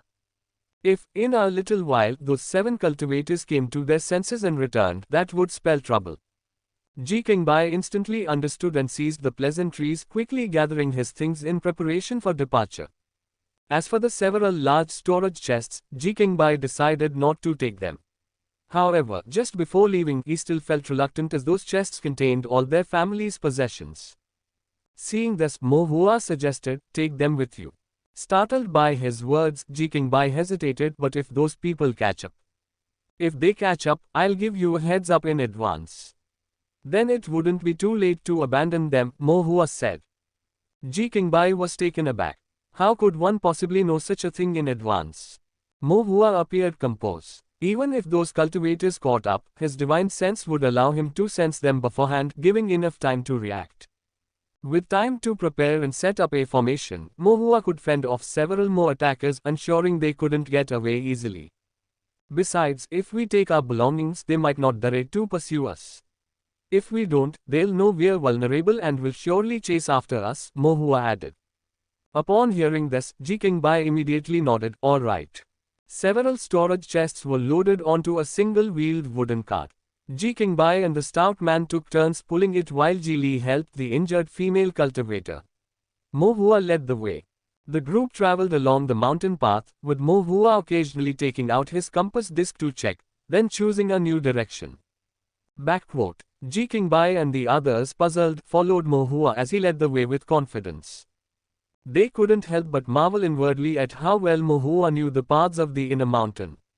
Mo Hua led them to a campsite and said, "Let's rest here and treat our wounds." Ji Qingbai and the others nodded in assent. They had been battling for a long time and all had sustained injuries. They had been forcibly enduring the pain, but now they couldn't muster the strength to go on. The group rested in the camp. Mo Hua distributed hemostatic pills and various other healing pills among them. Ji Qingbai received the pills, sniffed them, and expressed his surprise. "These pills, they are of such high quality." Mo Hua nodded and replied, "They were made by Grandpa Feng. These pills had been specially crafted for him by old Mr. Feng. Old Mr. Feng's skills as a pill master were extraordinary, and he used a top-notch pill furnace which was inscribed with a first-class compound formation and possessed pure and powerful flames. Naturally, the pills created in it were of superior quality. It was just that Mo Hua had yet to sustain any serious injuries since he entered the inner mountain, so these emergency pills had been stored for quite some time. Now, they finally came in handy. Old Mr. Feng from Apricot Forest Hall. Ji Qingbai was slightly astonished, then nodded in understanding. No wonder. बूढ़े mister Fang एक प्रथम श्रेणी के पिल master थे, जिन्होंने अनगिनत लोगों की जान बचाई थी। किंगशुआन शहर में भी उनकी अच्छी खासी प्रतिष्ठा थी। जी किंगबाई ने 2 गोलियां ली, बाकी जी ली और युवा महिला साधक को सौंप दी। महिला साधक को सबसे अधिक चोटें आई थीं और सबसे अधिक खून बह गया था। वह गोलियां लेने के बाद शिथिल हो गई और शीघ्र ही बेहोश हो गई। जी ली उसके पास ही खड़ा रहा, उसके चेहरे पर चिंता और स्नेह दोनों झलक रहे थे।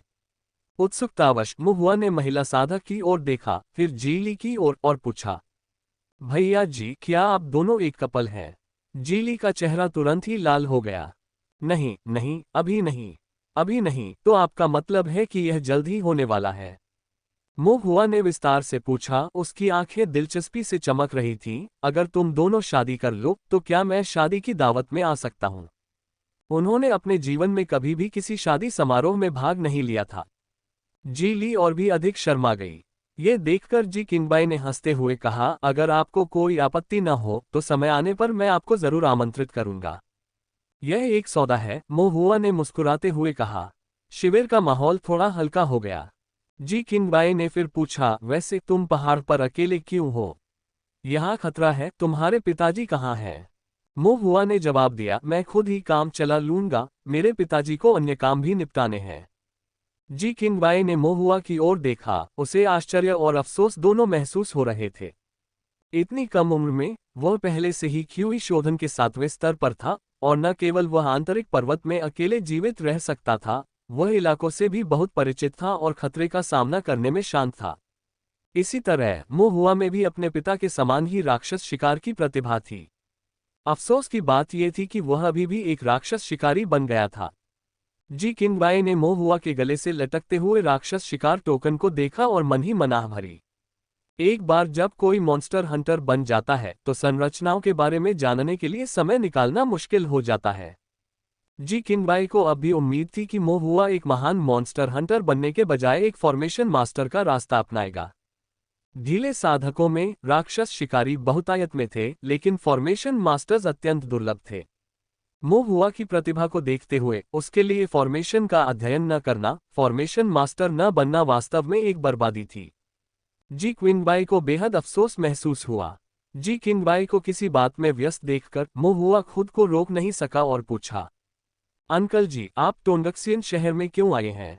जी किनबाई कुछ देर रुका, मानो उसे कुछ याद आ रहा हो, और एक व्यंग्यात्मक मुस्कान के साथ बोला, हम किंगजुबान शहर में अपना गुजारा नहीं कर पा रहे थे, इसलिए हमने सोचा कि गुजारा करने के तरीके खोजने के लिए यहाँ आए। बच नहीं सकते। मोहुआ स्तब्ध रह गया। जी किनबाई ने सिर हिलाया। वह विस्तार से नहीं बताना चाहता था, लेकिन ये देखकर कि मोहुआ, यद्यपि युवा था, इन माउंटेन में बहुत सक्षम था और उसकी योग्यता या स्वभाव को कम नहीं आंका जा सकता था, उसने महसूस किया कि वह अब उसके साथ एक बच्चे की तरह व्यवहार नहीं कर सकता था। इसके अलावा, अगर वह भविष्य में तोंगशियान शहर में आजीविका खोजने का इरादा रखता है, तो उसे अनिवार्य रूप से अपने पिता मो शान को परेशान करना होगा, इसलिए उसने सच कहा। किंगशुआन शहर तोंगशियान शहर जैसा नहीं है, जहां ढीले साधकों के पास अब उनकी रक्षा के लिए आधार स्थापना साधक नहीं है। किंगशुआन शहर के अंतिम फाउंडेशन स्थापना मुक्त साधक एल्डर झेंग का 1 वर्ष पूर्व निधन हो गया। पिछले 1 वर्ष में हमारे बीच किसी भी फाउंडेशन स्थापना साधक के न होने के कारण हम मुक्त साधकों को परिवारों द्वारा प्रताड़ित किया गया है, उनकी दया पर जीने के लिए मजबूर किया गया है, और जीवन दिन प्रतिदिन और कठिन होता गया है। हालांकि पहले यह मुश्किल था, फिर भी हम किसी तरह गुजारा कर लेते थे।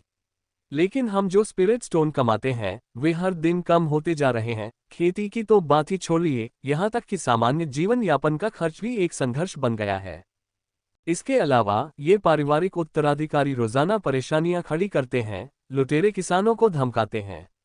अगर हम अपनी अस्मिता को दबा दें तो ये सहनीय है, लेकिन जैसे ही हम विरोध करते हैं, वे अपना उत्पीड़न और भी क्रूरता से बढ़ा देते हैं। यदि बात बढ़ जाती है और झगड़ा हो जाता है, तो बिना किसी फाउंडेशन स्थापना साधक के हमारे साथ खड़े होने पर ढीले साधक पारिवारिक साधकों का विरोध नहीं कर सकते हैं और अनिवार्य रूप से हार के लिए अभिशप्त हैं। जी किनबाई जैसे जैसे बोल रहा था, उसका क्रोध बढ़ता जा रहा था और उसके घाव दर्द से भर गए थे। मोहुआ ने उसे और गोलियां दी। जी किनबाई ने गोलियां ली और अपना धन्यवाद व्यक्त किया, फिर बेहोश महिला साधक की ओर देखा और कहा, इस लड़की का नाम फू लैन है। उसके पिता मेरे भाई और एक राक्षस शिकारी थे। बहुत पहले शिकार करते समय गलती से एक राक्षस जानवर ने उन्हें खा लिया था, और उसकी मां ने अकेले ही उसे पालने के लिए कड़ी मेहनत की थी। पिछले महीने किंगशुआन शहर में कोन परिवार का युवा स्वामी उसे अपनी उपपत्नी के रूप में रखना चाहता था। उपपत्नी तो कहते हैं, लेकिन उसके साथ इंसान जैसा व्यवहार नहीं किया जाता। उसकी मां ने इसका विरोध किया और कोन परिवार ने उसे बुरी तरह पीटा। वह अपनी चोटों से उबर नहीं पाए और आधे महीने से भी कम समय में उसकी मृत्यु हो गई। इसके बाद कोन परिवार का युवा मालिक उसे लगातार परेशान करता रहा। जी ली और मैं इसे और बर्दाश्त नहीं कर सके, इसलिए हमने उस युवा मालिक को सबक सिखाने के लिए कदम उठाया, लेकिन इससे हम पर बहुत बड़ी मुसीबत आ गई और हम कोन परिवार के दुश्मन बन गए। मेरे पास दोनों बच्चों को लेकर किंगशुआन शहर से भागने के अलावा कोई चारा नहीं था। पास के अमर नगरों में रहने वाले ढीले साधकों के लिए ये कठिन है, और बहुत सोच विचार के बाद तोंगशियान नगर ही थोड़ा बेहतर विकल्प लगा। इसके अलावा फाउंडेशन स्थापना चरण के एल्डर की सुरक्षा के साथ यह ज्यादा सुरक्षित होगा। जी किनबाई ने आह भरी, लेकिन ये सफर कठिनाइयों से भरा रहा है। पहले कोन परिवार ने हमारा पीछा किया और बमुश्किल उनसे बचकर हम बिग ब्लैक माउंटेन में पहुंचे, तभी कुछ अज्ञात संगठनों वाले साधकों ने हम पर घात लगाकर हमला कर दिया। मेरे बेटे और मेरी जान लगभग चली गई थी। कृतज्ञता महसूस करते हुए जी किनबाई ने मोहुआ को धन्यवाद दिया। यदि आप नहीं होते तो शायद हमारे बचने की संभावना बहुत कम होती। मोहुआ ने कहा, मैं तो बस झांसा दे रहा था, असल में ऐसा कुछ नहीं है। इतनी कम उम्र में ये जानना कि कैसे धोखा दिया जाए और कैसे बिना किसी नुकसान के बच निकला जाए, ये चतुराई और योग्यता दोनों है। जी किनबाई ने मन ही मन प्रशंसा की। मोहुआ, हालांकि जी किनबाई द्वारा बताई गई बातों के बारे में सोच रहा था। उसे गुस्सा आ रहा था और कुछ उलझन भी। जब कौन परिवार ऐसा अन्याय कर रहा है तो क्या ताओवादी न्यायालय इसके बारे में कुछ नहीं करता? जी किंगबाई के चेहरे पर कड़वाहट छा गई। किंगशुआन शहर के ताओवादी न्यायालय को कौन परिवार और कुछ अन्य परिवारों ने रिश्वत दी है। जब भ्रष्ट साधक कानून तोड़ते हैं तो उन्हें उसके अनुसार सजा दी जाती है, लेकिन जब परिवार के उत्तराधिकारी ऐसा करते हैं तो न्यायालय आंखें मूंद लेता है। ताओवादी न्यायालय आंखें मूंद लेता है और मामले को यूं ही टाल देता है। मो हुआ ने अपनी भौहें सिकोड़ ली तो फिर इससे निपटने का कोई रास्ता नहीं है। जी किंगबाई ने अपना सिर हिलाया। अगर कोई रास्ता होता तो कौन अपना गृहनगर छोड़ना चाहेगा? ये सुनकर मो हुआ को गहरी उदासी का एहसास हुआ। यदि फाउंडेशन स्थापना के एल्डर यू न होते तो आज किंगक्सुआन शहर का भाग्य कल टोंगक्सियन शहर जैसा हो सकता था। जब जी किंगबाई निराश दिखे तो मो हुआ ने उन्हें सांत्वना दी। चिंता मत करो, टोंगशियान शहर में अब हालात बेहतर हैं और कोई भी तुम्हें परेशान नहीं करेगा। ये सुनकर जी किंगबाई का चेहरा थोड़ा खिल उठा। उसकी जरूरतें साधारण थीं, रहने के लिए जगह ढूंढना, कुछ आत्मिक पत्थर कमाना, खाने के लिए पर्याप्त भोजन जुटाना और अपने परिवार को जीवित रखना। अगले कुछ दिनों तक उन सबका ध्यान उपचार पर केंद्रित रहा। ज्यादा कुछ करने को न होने पर मोहुआ अपने बगल में खड़े उस बड़े आदमी को देखता रहा और अचानक उसे जिज्ञासा हुई। इस पूरी यात्रा के दौरान उस बड़े आदमी ने एक शब्द भी नहीं बोला। वह बहुत ही जोर से गालियां दे रहा था और मो हुआ ने सोचा था कि वह बहुत बातूनी है। मो हुआ ने कुछ देर तक उस बड़े आदमी को घूरा और फिर अचानक आश्चर्य से पूछा, क्या तुम एल्डर यू के बेटे नहीं हो?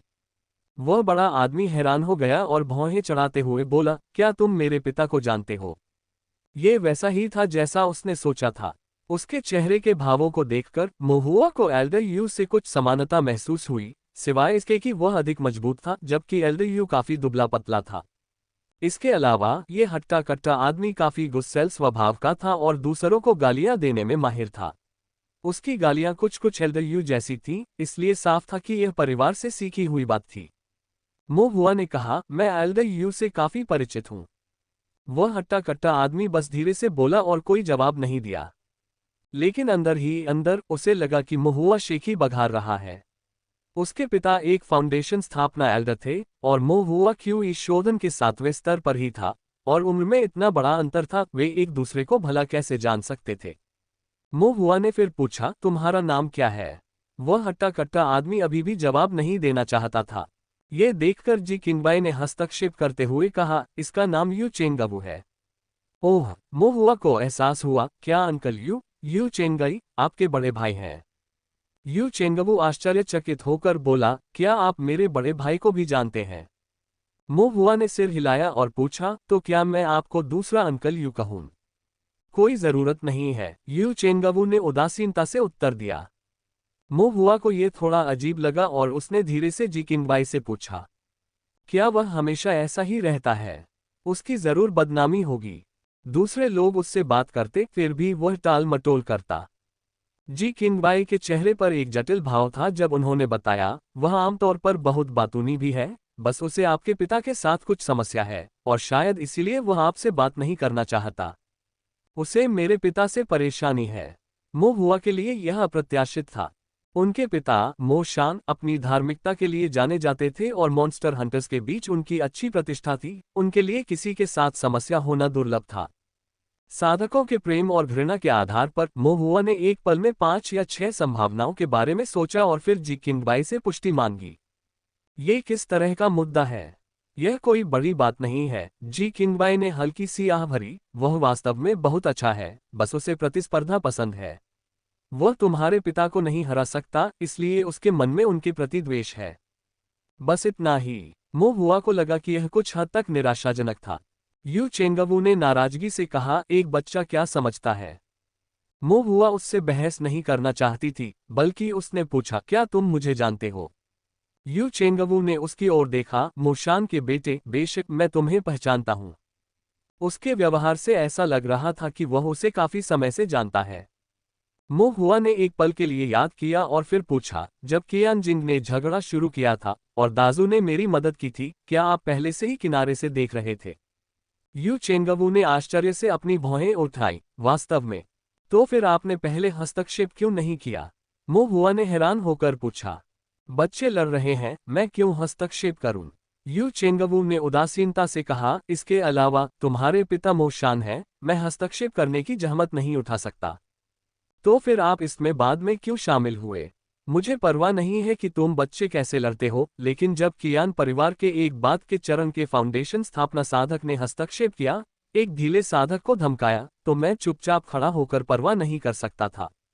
मो हुआ ने सिर हिलाया, ये सोचते हुए कि यद्यपि इस आदमी का चेहरा गंभीर हो सकता है, वह वास्तव में काफी धर्मी है। क्या आपके पास वुल्फ फैंग क्लब है? मो हुआ ने पूछताछ जारी रखी। यू चेंगवू कुछ परेशान दिखे, क्या तुम्हें पहले से पता नहीं था, मुझे तुम्हारे पिता से परेशानी है? वह बार बार क्यों पूछ रहा था? तुम्हारा मेरे पिता से झगड़ा है, ये तुम बड़ों के बीच की बात है, इसका मुझसे क्या लेना देना? मो हुआ ने आत्मविश्वास से तर्क दिया। इसके अलावा आपके सामने जो मुद्दा है वह मेरे जैसे बच्चे को काफी बचकाना लगता है। चेंगवू थोड़ा नाराज होकर रुक गया, लेकिन आगे सोचने पर उसे एहसास हुआ कि मो हुआ की बातें सही थीं। चाहे वह मोशान से कितना भी असहमत क्यों न हो, वह इतना तुच्छ नहीं होगा कि छोटी छोटी बातों पर मो हुआ से बहस करे। इसके अलावा मोशान के बेटे के साथ झगड़ा करने से कम वह मोशान की तुलना में एक पीढ़ी कम उदार प्रतीत होगा। ठीक है, तुम सही हो, मैं तुमसे बहस नहीं करूंगा, उसने स्वीकार किया। मो हुआ ने फिर उत्सुकता से पूछा, क्या आपके पास वुल्फ फैन क्लब है? यू चेंगवू ने सिर हिलाया, वास्तव में। मो हुआ की आंखें चमक उठी, क्या मैं इसे देख सकता हूं? यू चेंगवू हिचकिचा रहा था, लेकिन मो हुआ की उत्सुक और चमकदार आंखों को देखकर वह मना नहीं कर सका। एक पल सोचने के बाद उसने अपने स्टोरेज बैग से वुल्फ फैन क्लब निकाला और मो हुआ को दिखाने के लिए जमीन पर रख दिया। वुल्फ फैन क्लब 5 से 6 फीट लंबा था, जिसमें भेड़िए के नुकीले दांतों जैसे नुकीले कांटे थे, जो बढ़िया लोहे से बने थे और हल्के खून के धब्बों से सने हुए थे। ये दाग संभवतः राक्षस जानवरों और किसानों दोनों से आए थे। मो हुआ ने उसे उठाने की कोशिश की, लेकिन वह उसे हिला तक नहीं सका। उसने दोनों हाथों से जोर लगाया, फिर भी वुल्फ फैन क्लब स्थिर रहा। ये बहुत भारी है, मो हुआ चिल्लाने से खुद को नहीं रोक सका। यू चेंगवू की आंखों में गर्व की झलक दिखी, स्वाभाविक रूप से। क्या इसे जानबूझकर इतना भारी बनाया गया है? मो हुआ ने विनम्रतापूर्वक पूछा। ये सही है, यू चेंगवू ने सिर हिलाया, आध्यात्मिक कलाकृति जितनी भारी होगी, उसे घुमाने पर बल उतना ही अधिक होगा, और इस प्रकार विनाशकारी शक्ति भी उतनी ही अधिक होगी। ओह, मो हुआ ने सिर हिलाया। यू चेंगवू अचानक उत्सुक हो गया, आप ये क्यों पूछ रहे हैं? मैं भी एक बनाना चाहता हूँ। यू चेंगवू हैरान रह गया, क्या बनाना है? मो हुआ ने जमीन पर पड़े वुल्फ फैंग क्लब की ओर इशारा करते हुए कहा, ये क्लब। यू चेंगवू ने मो हुआ को देखा, जो नाजुक और कोमल थी, उसके हाथ और पैर पतले थे, उसमें मजबूत रक्त क्यूई की कमी थी, वो स्पष्ट रूप से शरीर साधना का अभ्यासी नहीं था, और वह पूछे बिना नहीं रह सका। आप शरीर साधक नहीं हैं, तो आप ये क्यों चाहते हैं? मो हुआ ने पलकें झपकाई, मेरे अपने तरीके हैं। यू चेंगवू अपनी भौहें चढ़ाने से खुद को नहीं रोक सका। मो शान चतुर था, उसका बेटा तो और भी ज्यादा चतुर था, उसके पास ढेरों योजनाएं थीं। बस ये साफ नहीं था कि वह क्या योजना बना रहा था। मैं आपको ड्रिंक के लिए आमंत्रित करता हूँ। वुल्फ फैन क्लब को देखने के बाद मो हुआ ने अपनी योजना बनाई और यू चेंगवू को ड्रिंक के लिए आमंत्रित करके अपने आतिथ्य को बढ़ाने का फैसला किया। आपकी चोटें गंभीर नहीं हैं, आप थोड़ा सा ले सकते हैं, मो हुआ ने सुझाव दिया। यू चेंगवू ने हिचकिचाहट दिखाए, लेकिन फिर भी मो हुआ द्वारा दी गई शराब ले ली, एक घूंट लिया और भौहें चढ़ा दी। खट्टा और मीठा, शराब का स्वाद हल्का था, जिसे बच्चे पीते हैं। लेकिन स्थिति को देखते हुए शराब पीना ही काफी था और इसमें किसी प्रकार की कोताही बरतने की कोई गुंजाइश नहीं थी। यू चेंगवू ने आह भरी, थकान दूर करने के लिए कुछ घूंट लिए, लेकिन अचानक उसे याद आया कि मो शान के साथ मतभेदों के बावजूद उसने कभी उसके साथ ड्रिंक साझा नहीं की थी। अब उन्हें मो शान के बेटे द्वारा आमंत्रित किया गया था और उन्होंने बच्चों के लिए बनाई गई फलों की शराब का एक बर्तन पी लिया था। यू चेंगवू का मूड एक पल में कुछ जटिल हो गया। जब सभी ने आराम कर लिया और उनकी चोटें स्थिर हो गईं, तो वे अपने रास्ते पर आगे बढ़ गए। थोड़ी देर यात्रा करने के बाद मो हुआ ने अपनी दिव्य इंद्रिय से आसपास का निरीक्षण किया, राहत की सांस ली और फिर कहा, अब हम धीरे धीरे चल सकते हैं, जल्दी करने की कोई जरूरत नहीं है। उसकी दिव्य बुद्धि के कारण वहां पहले से ही कई राक्षस शिकारी मौजूद थे। मो हुआ के लिए राक्षस शिकारियों की उपस्थिति उसके अपने क्षेत्र में होने के समान थी। अब कोई भी बाहरी साधक जो उनका पीछा करने की हिम्मत करता, उसे मौत के घाट उतार दिया जाता। जी किंगबाई को समझ नहीं आया कि मोहुआ ने ऐसा क्यों कहा, लेकिन किसी कारण से उसने मोहुआ के शब्दों पर बहुत भरोसा किया और साथ ही राहत की लहर भी महसूस की। अगली यात्रा में वास्तव में उनका सामना अधिकाधिक मॉन्स्टर हंटर्स से हुआ। चाहे वे यू चेंगवू और अन्य लोगों से परिचित हो या नहीं, मॉन्स्टर हंटर्स उनका स्वागत करने के लिए आते थे। पहले तो यू चेंगवू को कुछ भी गड़बड़ नजर नहीं आई, लेकिन धीरे धीरे उसे महसूस होने लगा कि कुछ गड़बड़ है। बैकवोट जैसे ही ये राक्षस शिकारी आए, उन्होंने सबसे पहले मोहुआ का अभिवादन किया और फिर उसके साथ कुछ सुखद बातें की। एक या दो तो ठीक रहेंगे, लेकिन अब उसे राक्षस शिकारियों के 4 या 5 समूहों का सामना करना पड़ा, जो सभी एक ही काम कर रहे थे। उन्होंने ये भी महसूस किया कि ये मॉन्स्टर हंटर्स विशेष रूप से मोहुआ के लिए यहाँ थे और उनका अभिवादन करना केवल एक विचार था। यू चेंगवू ने अपनी भौहें सिकोड़ते हुए कहा, कुछ ठीक नहीं है। मोहुआ तो सिर्फ 7वें स्तर का क्यूई शोधन साधक था। हालांकि उसकी प्रतिभा खराब नहीं थी, फिर भी उसका इतना लोकप्रिय होना असंभव था। ये लोग मोहुआ को उसके पिता मोशान के प्रति सम्मान प्रकट करते हुए बधाई दे रहे होंगे। लेकिन मोशान का प्रभाव इतना अधिक नहीं हो सका। ऐसा नहीं हो सकता कि मोशान अपनी फाउंडेशन स्थापना में सफल हो गए हों। यदि वह फाउंडेशन स्थापना में सफल हो जाता, तो मोहुआ एक फाउंडेशन स्थापना साधक का पुत्र होने के नाते स्वाभाविक रूप से लोग उसे सम्मान देते। यू चेंगवू ने मन ही मन सोचा, फिर अचानक उसे एहसास हुआ कि कुछ गड़बड़ है। उनके पिता यू चांगलिन एक फाउंडेशन स्थापना साधक थे और वे स्वयं भी एक फाउंडेशन स्थापना साधक के पुत्र थे, फिर भी लोग उन्हें उतना सम्मान नहीं देते थे। यू चेंगवू कुछ हद तक हैरान था, लेकिन उससे भी अधिक हैरान उसे कवच ने किया। राक्षस शिकारियों के जो कुछ समूह वहां से गुजरे, उनमें से सभी के पास यह नहीं था, लेकिन कम से कम अधिकांश ने लोहे का कवच पहन रखा था। हम लोहे के कवच की बात कर रहे हैं। उन्हें ये कहां से मिला? यू चेंगवू की भौहें गहरी सिकुड़ी हुई थीं। उसे उसके पिता एल्डर यू ने किसी काम से भेजा था। एक अप्रत्याशित देरी के कारण उसे वापस आने में 1 साल से ज्यादा की देरी हो गई थी। किंगशुआन शहर से गुजरते हुए उसकी मुलाकात जी किंगबाई से हुई। चूंकि दोनों कुछ हद तक एक दूसरे को जानते थे और जी हमेशा से ऐसे परिवारों से नफरत करता था जो अपनी हैसियत की वजह से दूसरों को तंग करते थे, इसलिए उसने उनकी मदद की और वे दोनों साथ साथ टोंगशुआन शहर की ओर चल पड़े। उनके जाने के बाद से अभी 1 वर्ष से अधिक समय ही बीता है। लेकिन किसानों के लिए 1 साल और थोड़ा समय इतना लंबा नहीं था, है ना? तो अब जब वह वापस आ गया है तो सब कुछ थोड़ा अलग क्यों लग रहा है? जी किंगबाई और जीली भी इन राक्षस शिकारियों को देखकर मन ही मन आश्चर्यचकित थे। ये लोहे का कवच था और किंगशुआन शहर में लोहे के कवच वाले राक्षस शिकारी उंगलियों पर गिने जा सकते थे। टोंगशुआन शहर में पहुंचकर ऐसा क्यों लगा कि वे हर जगह मौजूद हैं? पिता और पुत्र जी किंगबाई भी इसका पता नहीं लगा सके। समूह बिना किसी घटना के आगे बढ़ा, बड़े काले पहाड़ को छोड़ दिया और दक्षिणी द्वार से टोंगशियान शहर में प्रवेश किया। उनकी नज़र शहर के दक्षिणी हिस्से में विशाल रिफाइनरी की दुकान और कीमियागर के व्यवसाय पर पड़ी। ये प्रतिष्ठान एक विशाल क्षेत्र में फैला हुआ था, जिसकी भव्य संरचनाएं, ऊंची बाहरी दीवारें और सख्त संरचनाएं थीं। ये देखने में भव्य और प्रभावशाली लगता था।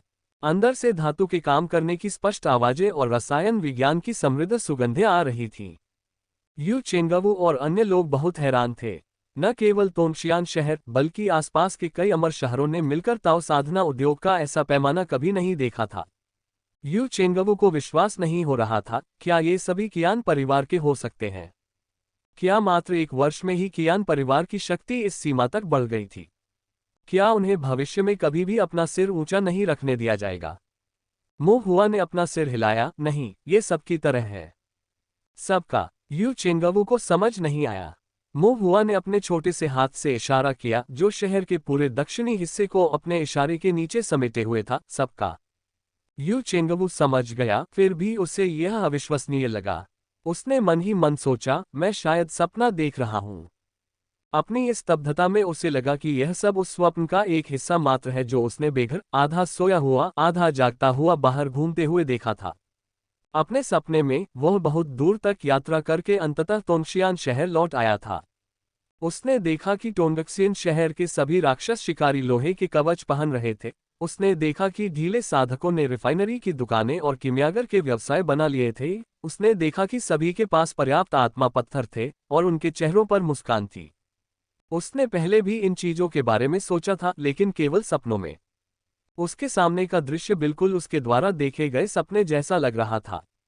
उसे सोच में डूबा देख महुआ ने पुकारा, दूसरे अंकल यू चेंगवू को अचानक हकीकत का एहसास हुआ, लेकिन अपने आसपास सब कुछ देखकर उसे अभी यकीन नहीं हो रहा था। उसने मन ही मन सोचा, यह कोई सपना नहीं है, क्या ये कोई भ्रम तकनीक हो सकती है। महुआ ने उसकी अभिव्यक्ति को बदलते और भावनाओं को उतार चढ़ाव होते देखा, यह मानते हुए कि वह घर की याद से अभिभूत था और उसे परेशान नहीं किया। बैकवॉट हुआ ने जी किंगबाई से पूछा, अंकल जी, क्या आपके पास रहने के लिए कोई जगह है? जी किंगबाई अभी अभी होश में आया था, लेकिन उसका दिल अभी भी शांत नहीं था। उसने सुना था कि तोंगशियान शहर हर दिन बदल रहा है और समृद्ध हो रहा है, लेकिन उसने यह उम्मीद नहीं की थी कि यह इस हद तक फल फूल जाएगा। उसका हृदय आश्चर्य और ईर्ष्या से भर गया। महुआ की बातें सुनकर जी किंगबाई थोड़ा ठिठक गए, एक पल सोचा और फिर बोले, यहाँ एक बुजुर्ग है जिनके परिवार की मेरे पिता के परिवार से पुरानी दोस्ती है। मैं कुछ समय के लिए उनके साथ रह सकता हूँ। महुआ ने सिर हिलाया, अगर आपको कोई कठिनाई आती है तो आप मेरे पिता की तलाश कर सकते हैं। जी किंगबाई की आंखों में कृतज्ञता झलक रही थी, इस यात्रा में मेरा ध्यान रखने के लिए धन्यवाद। ये कुछ भी नहीं है, महुआ ने कहा। आखिरकार वह तो बस लोगों को डरा रहा था और रास्ता दिखा रहा था, जो कि बहुत ही सरल कार्य थे जिनमें किसी प्रयास की आवश्यकता नहीं थी।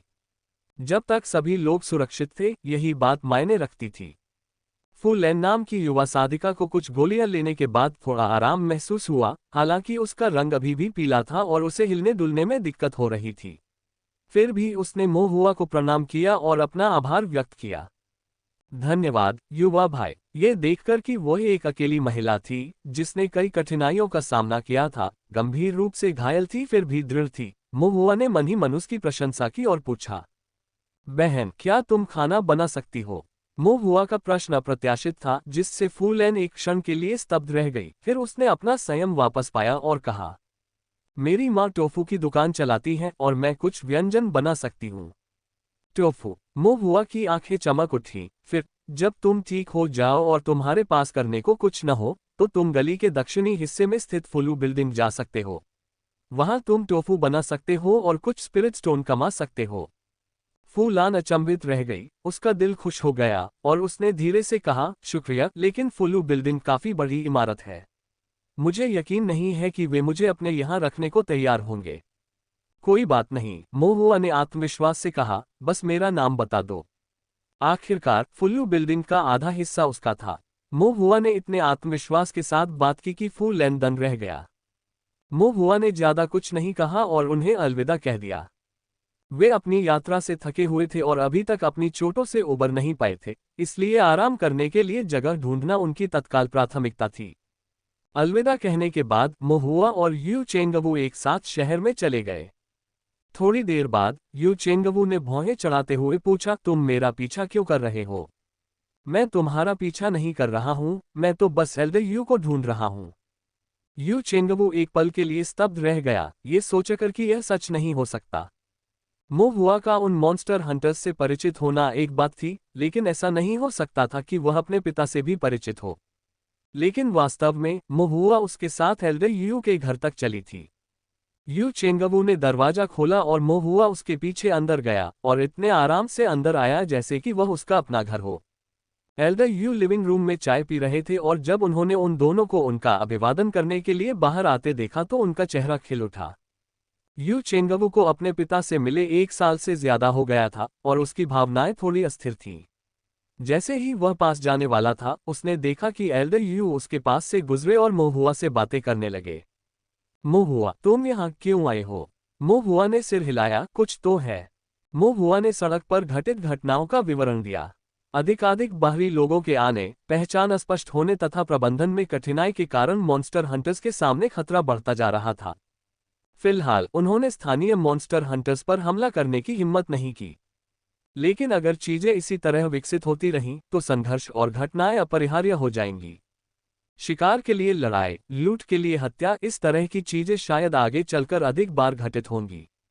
जितने अधिक विवाद होते उतना ही अधिक वे मोहुआ के राक्षसों के रक्त को आध्यात्मिक स्याही बनाने के लिए एकत्रित करने की योजना को प्रभावित करते। कम आध्यात्मिक स्याही के साथ कम संरचना चित्र बनाए जा सकेंगे और इससे उनकी दिव्य भावना की वृद्धि धीमी हो जाएगी और फाउंडेशन स्थापना की ओर उनकी प्रगति में देरी होगी। एल्डर यू ने सिर हिलाया। मैंने इस मुद्दे के बारे में पहले भी सुना है और ताओवादी दरबार के दरबारी नेता के साथ इस पर चर्चा भी की है। कुछ समय में कुछ समाधानों पर विचार किया जाना चाहिए। एल्डर यू के साथ काफी देर तक बात करने और जवाब मिलने के बाद मोहुआ ने वहां से विदा ली।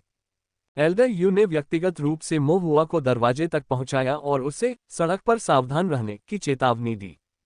यू चेंगवू, जो काफी देर तक किनारे पर खड़ा रहा, अंततः खुद को रोक नहीं सका और बोला, पिताजी, मैं वापस आ गया हूं। एल्डर यू ने उसकी तरफ देखा और भौहें चढ़ाते हुए कहा, तुम वापस आ गए, मैंने देख लिया। मैं अंधा नहीं हूं। यू चेंगवू के पास कहने को शब्द नहीं थे। एक क्षण बाद उसने धीरे से पूछा, पिताजी, मैं आपका बेटा हूं ना? इस सवाल पर एल्डर यू की आंखें चौड़ी हो गईं और उन्होंने तुरंत दांतते हुए कहा, क्या बकवास कर रहे हो? अगर तुम मेरे बेटे नहीं हो तो क्या तुम्हें लगता है कि मैं तुम्हें सड़कों से उठा लाया हूं? यू चेंगवू ने मोहुआ से बात करते समय अपने सुखद व्यवहार के बारे में सोचा और वर्तमान रवैये से इसकी तुलना करते हुए वह कुछ हद तक निराश महसूस कर रहा था। हालांकि उन्होंने राहत की सांस भी ली। यह उग्र स्वभाव और डांटने वाला लहजा जाना पहचाना और दिलासा देने वाला था। ये सचमुच उसके पिता ही थे, इसमें कोई शक नहीं। वह सपना नहीं देख रहे थे। मैं अंततः घर आ गया हूं, यू चेंगवू ने कुछ भावुक होकर कहा। दूसरी ओर मोहुआ दक्षिणी शहर की रिफाइनरी शॉप में गया और मास्टर चेन को पाया, जो भट्टी पर काम कर रहे थे। उसने कहा, मास्टर चेन, कृपया मेरे लिए एक आध्यात्मिक कलाकृति परिष्कृत करें। क्या आपने तय कर लिया है कि आप किस प्रकार की आध्यात्मिक कलाकृति चाहते हैं? हाँ, मास्टर चेन ब्लेड बनाने का काम आधा कर चुके थे और उन्होंने दाजू को काम सौंप दिया। वे एक तरफ हटे, पानी का घूंट लिया और मोहुआ से पूछा, तुम क्या बनाना चाहते हो? मोहुआ ने अपने हाथों से इशारा किया, इतना लंबा wolf fan club. Master chain का गला पानी से भर गया और वे खुद को ये पूछने से नहीं रोक सके, आपको वुल्फ फैन क्लब की क्या जरूरत है?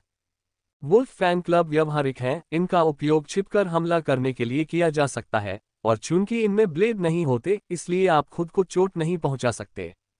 मोहुआ ने सोच समझकर सोचा था, अगर वह तलवार या कृपाण चुनता तो अपनी कमजोर ताकत के साथ वह उसे ठीक से नहीं चला पाता, और अगर गलती से उससे खुद को चोट लग जाती तो बहुत बड़ा नुकसान होता।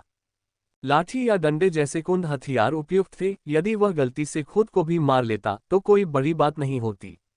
ओह, और क्लब में असली नुकीले दांत नहीं हो सकते, मोहुआ ने कहा। तीखे नुकीले दांत बहुत खतरनाक थे। बिना नुकीले दांतों के क्या इसे अभी भी वुल्फ फैन क्लब कहा जा सकता है? मास्टर चेन एक पल के लिए हैरान रह गए। तो चलो इसे वुल्फ फैन क्लब न कहें, मैं कोई नया नाम सोचूंगा, मोहुआ ने कहा। ठीक है, यह तुम्हारा हथियार है, इसलिए तुम इसे जो भी कहो यही है, मास्टर चेन ने जवाब दिया। फिर थोड़ी चिंता व्यक्त की, लेकिन वुल्फ फैन क्लब काफी भारी होते हैं।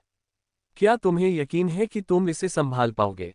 इसे बहुत भारी होने की आवश्यकता नहीं है, बस मजबूत और टिकाऊ होना चाहिए। तो फिर इस भेड़िए का क्या उपयोग है? जो भी गदा तुम बना रहे हो, मास्टर चेन ने आश्चर्य व्यक्त किया। बिना नुकीले दांतों और भारीपन के क्या किसी को मारते समय ये खुजली खुजलाने जैसा नहीं होगा? मोहुआ ने कहा, मैं इस पर एक संरचना बना दूंगा। एक गठन। मास्टर चेन को तब समझ आया। एक सादा डंडा शायद ज्यादा काम का ना हो, लेकिन अगर उस पर कोई आकृति बनी हो तो बात ही कुछ और होगी। जब तक आपके पास कोई विचार है तब तक वही मायने रखता है। मास्टर चेन ने सिर हिलाया, लेकिन उन्होंने फॉर्मेशन के प्रकार के बारे में पूछताछ करने की जहमत नहीं उठाई, वैसे भी वह इसके बारे में ज्यादा नहीं समझ पाएंगे। मेरे पास विभिन्न डंडों और क्लबों के लिए कुछ आर्टिफिस मैनुअल हैं। इन्हें ब्राउज करें और देखें कि क्या कोई उपयुक्त है। एक टेम्पलेट के रूप में चुनें और मैं आपके विचारों के आधार पर उसमें बदलाव करूंगा। धन्यवाद, मास्टर चेन। मोहुआ ने आर्टिफिस मैनुअल लिया और उसे उलट पलट कर देखा तो उसे एक आध्यात्मिक आर्टिफैक्ट मिला जो उसके विचार से काफी मिलता जुलता था। यह महीन स्टील से बना था, लगभग 4-5 फीट लंबा, न ज्यादा लंबा न ज्यादा भारी। इस पर लगे कांटों को हटा दो, मोहुआ ने मास्टर चेन को निर्देश दिया, और उन्होंने एक कागज निकाला और उसका एक मोटा स्केच बनाया। उन्होंने स्केच पर कुछ जगहें चिन्हित करते हुए कहा, मैं इन स्थानों पर संरचनाओं को चित्रित करने की योजना बना रहा हूं। मास्टर चेन ने उसे संक्षेप में देखा और सिर हिलाया। कोई बात नहीं, मुझे 5-6 दिन का समय दो, फिर तुम आकर उसे ले जा सकते हो। बहुत बढ़िया, मोहुआ ने प्रसन्नतापूर्वक कहा। घर लौटने के बाद मोहुआ ने मो शान को जी किंगबाई की स्थिति के बारे में बताया। मो शान ने खबर सुनकर आह भरी और अपना सिर हिलाया। मुझे उम्मीद नहीं थी कि किंगक्सुआन शहर में लूज कल्टीवेटर्स की परिस्थितियां इतनी भयावह होंगी। मो हुआ ने पूछा, क्या दुनिया भर में कुलों द्वारा ढीले साधकों पर अत्याचार किया जाता है? भले ही वे कुलों द्वारा उत्पीड़ित न हो, फिर भी उन्हें संप्रदायों और ताओवादी न्यायालय से निपटना होगा। क्या ऐसा इसलिए है क्योंकि ढीले कृषक बहुत कमजोर हैं? मो शान ने सिर हिलाया। सही कहा, ताकतवर हमेशा कमजोरों पर अत्याचार करते रहे हैं, यह मानव स्वभाव है। इसके अलावा कुछ कुल और संप्रदाय केवल लाभ के लिए भटके हुए साधकों से प्रतिस्पर्धा करने और उनका शोषण करने के लिए ही अस्तित्व में हैं। भटके हुए साधकों से प्राप्त लाभों से वे और भी मजबूत होते जाते हैं। इस संसार में बहुत से लाभ हवा से उत्पन्न नहीं होते, बल्कि कुछ साधकों से दूसरों को हस्तांतरित होते हैं। मो हुआ ने समझ में सिर हिलाया। कोई ऐसा कुल या संप्रदाय है जो स्वच्छंद साधकों पर अत्याचार नहीं करता? स्वाभाविक रूप से है, मो शान ने समझाया। कुछ कुल कड़े कुल नियमों का पालन करते हैं और कुछ संप्रदाय कड़े संप्रदाय नियमों को लागू करते हैं और अनुचित व्यवहार नहीं करते। या उनके ताओ साधना उद्योग लाभ के लिए ढीले साधकों के साथ प्रतिस्पर्धा नहीं करते, इसलिए निम्न श्रेणी के साधकों के साथ दुर्व्यवहार करने की कोई आवश्यकता नहीं है। हालांकि ये तो अल्पसंख्यक ही हैं। जब तक कोई कमजोर है, उत्पीड़न तो होना ही है, ये तो बस समय की बात है। मो शान ने फिर आह भरी, फिर आगे कहा, यहाँ तोंगशियान शहर में हालात अब भी बेहतर हैं। कुछ जगहों पर स्वच्छंद साधकों का जीवन सचमुच अत्यधिक कठिनाइयों से भरा है। कुछ उच्च स्तरीय राज्य सीमाओं की तो बात ही छोड़िए, जहाँ कुलीन कुल और संप्रदाय 10,000 वर्षों से विशालकाय जानवरों की तरह प्रभुत्व जमाए हुए हैं। उनके द्वारा उत्पीड़ित स्वच्छंद साधकों के पास सचमुच अपना भाग्य बदलने का कोई मौका नहीं है। ये सुनकर मो हुआ को भी कुछ भारीपन महसूस हुआ। मो हुआ के उदास चेहरे को देखकर मो शान ने मो हुआ के सिर को छुआ और मुस्कुराते हुए सांत्वना देते हुए कहा, हमें बस अपना काम करना है, हम बाकी सब चीजों का ध्यान नहीं रख सकते।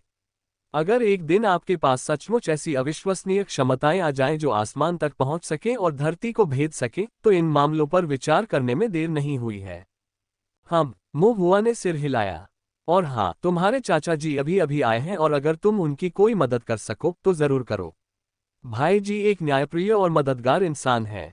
जब हमारा परिवार मुश्किल में था तो हमें उनसे काफी मदद मिली। मैं समझ गया पिताजी। इसके बाद मो शान राक्षसों के शिकार में व्यस्त हो गया और कई दिनों बाद उसे कुछ खाली समय मिला। फिर उसने कुछ उपहार तैयार किए, कुछ शराब, मांस, गोलियां और कुछ रोजमर्रा की जरूरत की चीजें, और जी किंगबाई से मिलने चला गया। मो शान ने जी किंगबाई से पुरानी बातें की और जाने से पहले उनके हाथ में स्पिरिट स्टोन का एक थैला थमाते हुए कहा, भाई जी इन्हें आपात स्थिति के लिए रख लीजिए। जी किंगबाई ने शुरू में उन्हें स्वीकार करने से इनकार कर दिया। मो शान ने कहा, हम भाई हैं, हमें एक दूसरे का साथ देना चाहिए। जब मेरे परिवार पर मुसीबत आई तो मुझे भी आपसे मदद मिली। कृपया मना मत करना। तभी जी किंगबाई ने अनिच्छा से उन्हें स्वीकार कर लिया। किंगशुआन शहर छोड़ने के बाद उसने लंबी दूरी तय की थी और उसने जो बचत इकट्ठा की थी वह लगभग खर्च हो चुकी थी। तोंगशियान शहर पहुंचकर अपने पुराने पारिवारिक मित्रों और वरिष्ठों पर ज्यादा देर तक दबाव डालना ठीक नहीं समझा, इसलिए उसने एक छोटा सा आंगन किराए पर ले लिया। यह न तो बड़ा था, न ही महंगा, लेकिन रहने के लिए पर्याप्त था। इसके बाद उसने विभिन्न छोटी छोटी आवश्यक वस्तुओं पर कुछ और पैसा खर्च किया, और पहले से ही कम मात्रा में उपलब्ध आत्मा पत्थर भी जल्दी ही समाप्त हो गए। मो शान द्वारा लाए गए स्पिरिट स्टोन बर्फीले मौसम में कोयला भेजने के समान थे। अतीत में वह इस तरह का दान स्वीकार नहीं करते थे, लेकिन अब खुद को विकट परिस्थितियों में पाकर वह केवल कृतज्ञतापूर्वक इसे स्वीकार कर सकते थे। एक बार जब उसकी चोटें ठीक हो गईं और वह पहाड़ों में जीली के साथ राक्षसों का शिकार करने और आत्मा पत्थर अर्जित करने में सक्षम हो गया, तो वह मो शान को चुका देगा। शाम को जब जी किंगबाई जीली के साथ राक्षस शिकार के मामलों पर चर्चा कर रहे थे, फुलैन बाहर से अंदर आया। पिछले कुछ दिनों में उसकी चोटों में काफी सुधार हुआ है, तथा यद्यपि वह पूरी तरह से ठीक नहीं हुई है, फिर भी वह अब चलने फिरने में सक्षम है। फूलान भी एक ढीले साधक पृष्ठभूमि से आई थी, जो बचपन से ही कठिनाइयों को सहने की आदी थी, इसलिए वह तत्काल आवश्यकता को कम करने और चाचा जी और भाई जी पर बहुत अधिक बोझ न डालने के लिए कुछ आत्मिक पत्थर बनाना चाहती थी। मोहुआ की बात याद आई कि फुल्लू बिल्डिंग ज्यादा दूर नहीं है, और वह पूछने गई। वह अभी अभी वहां से लौटी थी। तुम अभी पूरी तरह से ठीक नहीं हुई हो और आराम करो, जी किंगबाई ने उसके अभी भी पीले रंग को देखते हुए अपनी चिंता व्यक्त करते हुए कहा। फिर जी ली ने उससे बैठने में मदद की और उसे एक कप चाय पिलाई। फू लैन के पीले चेहरे पर हल्की लाली छा गई। उन दोनों को इस तरह देखकर जी किंगबाई की अभिव्यक्ति नहीं बदली, बल्कि उसके दिल को बहुत सुकून मिला।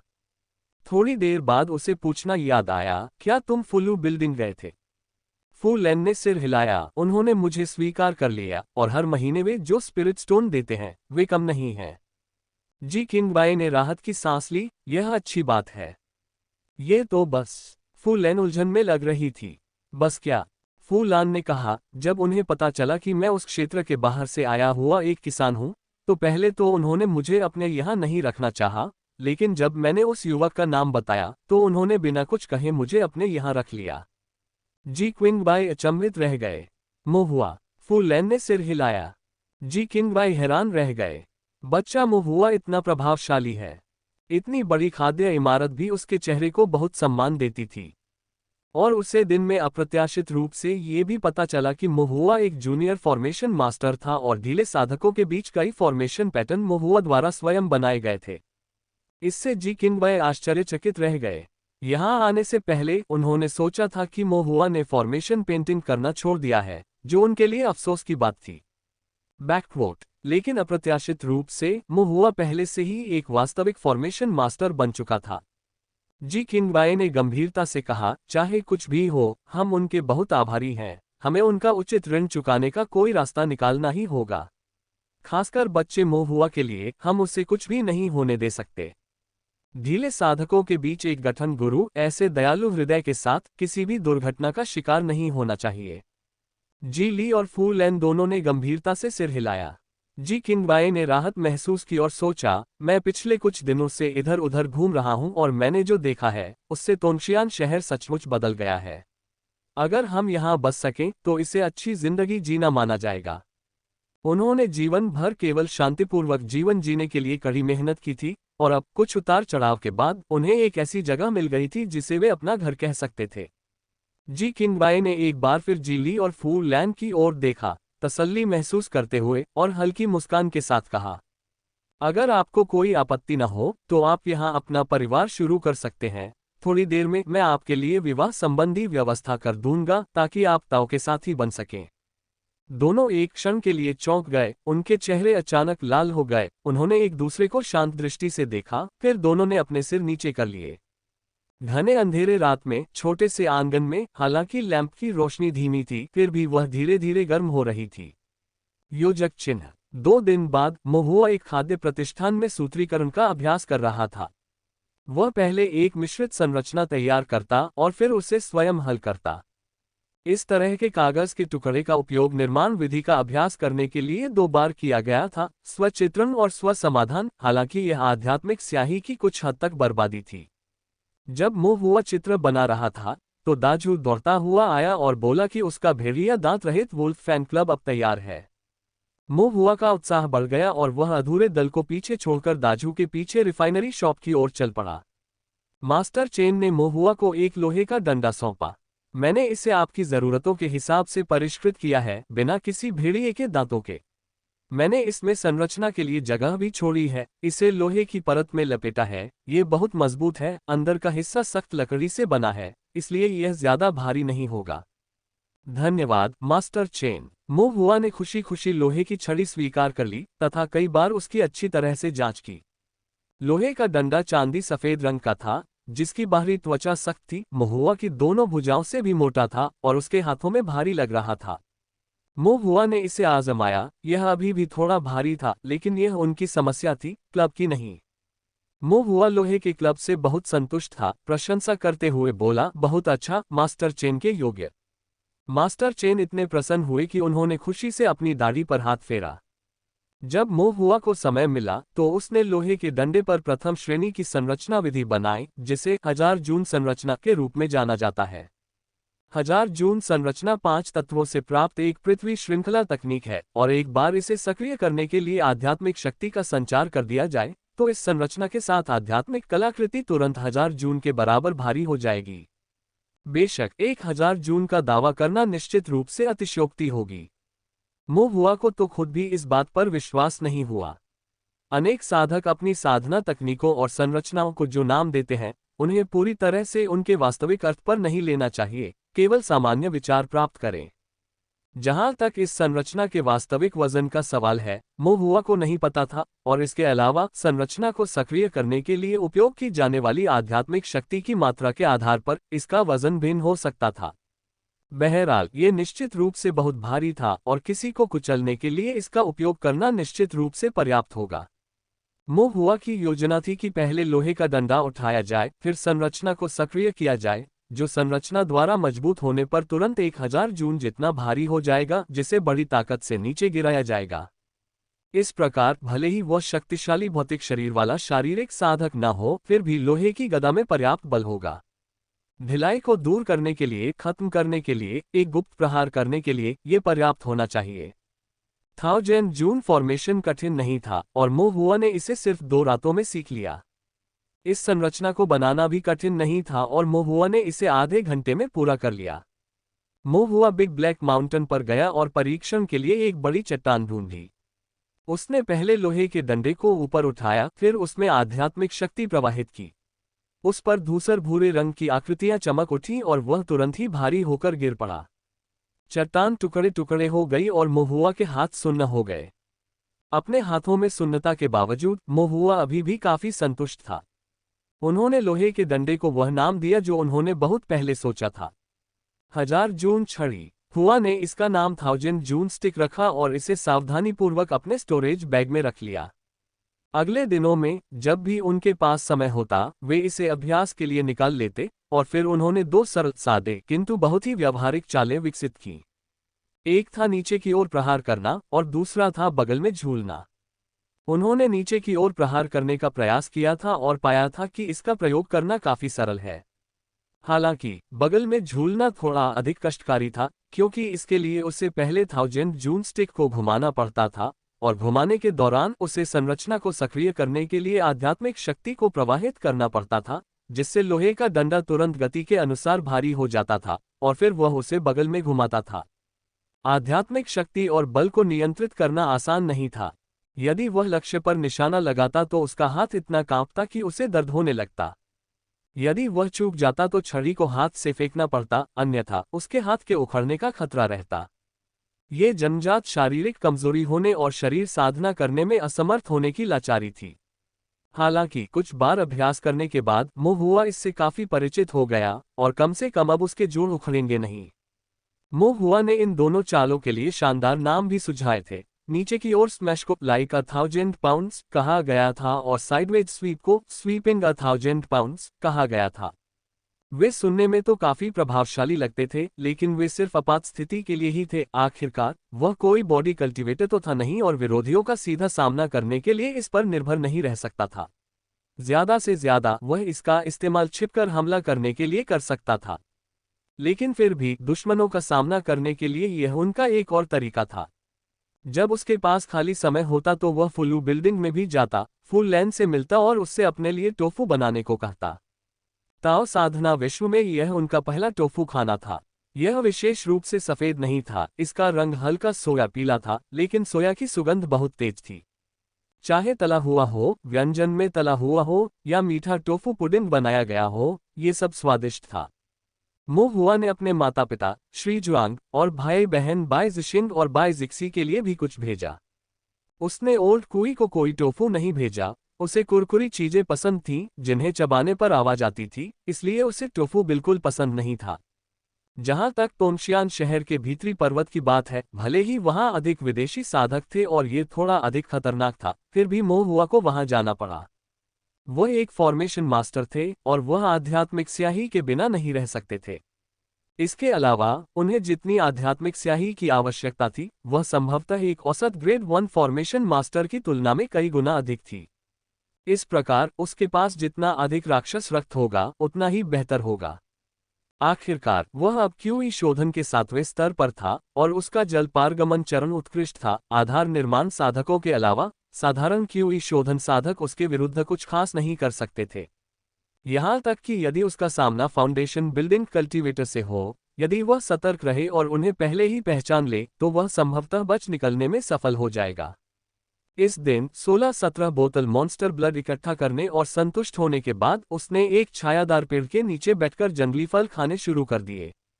कुछ ही देर में उसकी दिव्य इंद्रिय जागृत हुई, किसी की उपस्थिति का आभास हुआ और आभा कुछ जानी पहचानी सी लगी। उसने ऊपर देखा और चुपके से देखा, ये यू चेंगवू और कई अन्य मॉन्स्टर हंटर्स थे। वे एक सुनसान रास्ते पर ऐसे चल रहे थे मानो कुछ खोज रहे हों। मोहुआ ने खड़े होकर दूर से उनका अभिवादन किया। तभी यू चेंगवू ने मोहुआ को देखा और वह अपनी भौहें चढ़ाने से खुद को नहीं रोक सका। इतनी दूरी पर उसकी दिव्य इंद्रिय मोहुआ को नहीं पहचान सकी, मोहुआ उन्हें कैसे खोज सकता था। मोहुआ ने वाटर पासिंग स्टेप का उपयोग किया, पहाड़ की चोटी पर हल्के से छलांग लगाई और यू चेंगवू के सामने नीचे तैर गया। यू चेंगवू अचंभित रह गया। ये किस प्रकार की आंदोलन तकनीक थी? इससे पहले जब मोहुआ उनके साथ था उसने कोई भी हरकत तकनीक इस्तेमाल नहीं की थी और यू चेंगवू को लगा कि मोहुआ इसमें असमर्थ है। उसने उम्मीद नहीं की थी कि मोहुआ इसमें इतना कुशल होगा। वह कुछ पुराने मॉन्स्टर हंटर्स से भी बेहतर था। इसमें कोई आश्चर्य नहीं कि उसने इन माउंटेन में अकेले घूमने का साहस किया। मोहुआ ने यू चेंगवू को उत्सुकता से देखा। तुम सब राक्षस शिकार के लिए नहीं आए हो? उन्होंने न तो रतन या लोहे का कवच पहना था, न ही उनके ब्लेड हटा दिए गए थे। वे साधारण ढीले कल्टीवेटरों जैसे कपड़े पहने हुए थे और बाहर से कल्टीवेटर जैसे ही दिख रहे थे। यू चेंगवू ने कहा, हम किसी को पकड़ने के लिए पहाड़ पर आए थे। तुम किसके पीछे हो? पिछली बार जिन साधकों ने मुझ पर हमला किया था, यू चेंगवू की आंखों में ठंडी रोशनी चमक उठी जब उसने घृणा से कहा, ये बदमाशों का एक समूह है जो मुझ पर घात लगाने की हिम्मत कर रहा है। मैं उन्हें भागने नहीं दूंगा। मोहुआ ने असमंजस में पूछा, अब तुम्हें पता है कि वे कौन हैं? अभी तक नहीं। तो फिर आप उन्हें कैसे ढूंढेंगे? उनकी शहर में घुसने की हिम्मत नहीं हुई तो जरूर वे पहाड़ों में छिपे होंगे। अगर हम खोजते रहेंगे तो जरूर उन्हें ढूंढ लेंगे। मोहुआ ने सिर हिलाया। इन कल्टीवेटर्स का न मिलना आखिरकार एक छिपा हुआ खतरा था। अगर राक्षसों का शिकार करते समय मॉन्स्टर हंटर्स पर इनका हमला हो जाता तो ये खतरनाक हो सकता था। तो फिर आप आगे बढ़ें। मोहुआ ने हाथ हिलाया। वह इस लड़ाई में शामिल नहीं होना चाहता था क्योंकि उसे कुछ जरूरी काम निपटाने थे और फिलहाल उसके लिए और अधिक राक्षस रक्त इकट्ठा करना बेहतर था। मोहुआ ने कहा, अगर मैं उनसे टकरा गया तो मैं आपको सचेत करने के लिए पटाखे फोड़ दूंगा। यू चेंगवू थोड़ा चौंका, फिर सिर हिलाया और कहा, यह अच्छा लगता है, लेकिन आप खुद सावधान रहें। चिंता मत करो। मोहुआ और यू चेंगवू का समूह अलग हो गया। दिन भर भीतरी पहाड़ पर घूमने के बाद शाम को पहाड़ से उतरते समय मोहुआ उनसे फिर मिला। यू चेंगवू और उसके साथी घायल हो गए थे और खून बह रहा था, लेकिन उनके घाव गंभीर नहीं थे। वे दो किसानों को साथ ले जा रहे थे। दोनों ने काले कपड़े पहने हुए थे, उनके हाथ और पैर लोहे की जंजीरों में जकड़े हुए थे। शरीर पर चोटों और जख्मों के निशान थे। एक का हाथ टूटा हुआ था जबकि दूसरा लंगड़ा रहा था। स्पष्टतः उन्हें भीषण युद्ध के बाद पकड़ा गया और फिर बेरहमी से पीटा गया। उनके चेहरे पर थकान थी लेकिन उनकी आंखों में आक्रोश छिपा था।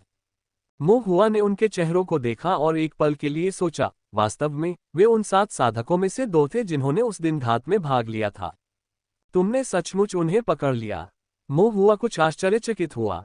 बिल्कुल, हम मॉन्स्टर हंटर्स हैं। बिग ब्लैक माउंटेन से हमसे ज्यादा कोई परिचित नहीं है। यू चेंगवू ने दोनों आदमियों को लात मारी। इन बदमाशों को लगता था कि उनके पास छिपने की अच्छी जगह है, लेकिन जंगल में रहने, खाने पीने और सोने से उनकी पोल खुल गई। दूसरों को मारने और लूटने की तो बात ही छोड़िए। उन्होंने इतने सारे निशान छोड़े हैं, हम उन्हें कैसे नहीं ढूंढ सकते? सिर्फ ये 2, बाकी लोग शायद लूटने गए थे। केवल ये दोनों ही अपने शिविर की रखवाली के लिए बचे थे। क्या तुम उन्हें मारने जा रहे हो? मोहुआ ने उत्सुकता से पूछा। यू चेंगवू एक पल के लिए झिझका, फिर बोला, अभी नहीं। हम उन्हें वापस लाएंगे, उनके साथ कुछ और मारपीट करेंगे और देखेंगे कि क्या वे हमें कुछ बताते हैं। जहां तक उनके छिपने की जगह की बात है तो हम उन्हें पहले ही डराकर भगा चुके हैं, इसलिए शायद हम दूसरे साधकों को पकड़ नहीं पाएंगे। मो हुआ ने सिर हिलाया, फिर उसने अपनी दिव्य इंद्रिय से दोनों काले कपड़े पहने साधकों को देखा और भौहें चढ़ा ली। दोनों साधक दयनीय लग रहे थे, लेकिन उनकी आध्यात्मिक शक्ति अभी भी प्रचुर थी, जो अच्छी बात नहीं थी, क्योंकि इससे खतरा पैदा हो रहा था। पहले उनकी टांगें तोड़ो, मो हुआ ने विनम्रतापूर्वक सुझाव दिया। यू चेंगवू अचंभित रह गया। मो हुआ ने कहा, उनकी आध्यात्मिक शक्ति काफी मजबूत है। आध्यात्मिक शक्ति की प्रचुरता का मतलब था संभावित खतरा। यू चेंगवू ने एक पल सोचा, फिर सिर हिलाया और अन्य मॉन्स्टर हंटर्स को निर्देश दिया, उनके पैर तोड़ दो। जैसे ही मॉन्स्टर हंटर्स आगे बढ़ने वाले थे, मो हुआ ने पुकारा, रुको। कुछ क्षण सोचने के बाद उन्होंने कहा, बेहतर होगा कि हम उनकी बाहें तोड़ दें। अगर हम उनके पैर तोड़ देंगे तो वे चल नहीं पाएंगे और हमें उन्हें उठाने के लिए मेहनत करनी पड़ेगी। टूटी भुजाओं के साथ, भले ही उनके पास आध्यात्मिक शक्ति हो, वे अल्पावधि में कार्य करने में सक्षम नहीं होंगे। यू चेंगवू ने सिर हिलाया और राक्षस शिकारी बिना किसी हिचकिचाहट के दोनों काले कपड़े पहने साधकों की भुजाओं को मोड़ने और तोड़ने लगे। दोनों साधक दर्द से चीख उठे, उनके चेहरे पर क्रोध था और उनकी नजरें मो हुआ पर टिकी हुई थीं। मो हुआ ने अपनी भौहें उठाई, अभी भी मुझे घूरने की हिम्मत है। ये सुनकर मॉन्स्टर हंटर्स ने दोनों व्यक्तियों को लात मारी, जिससे वे दर्द से अपने दांत पीसने लगे। फिर भी उनकी आंखों में आक्रोश और भी गहरा हो गया।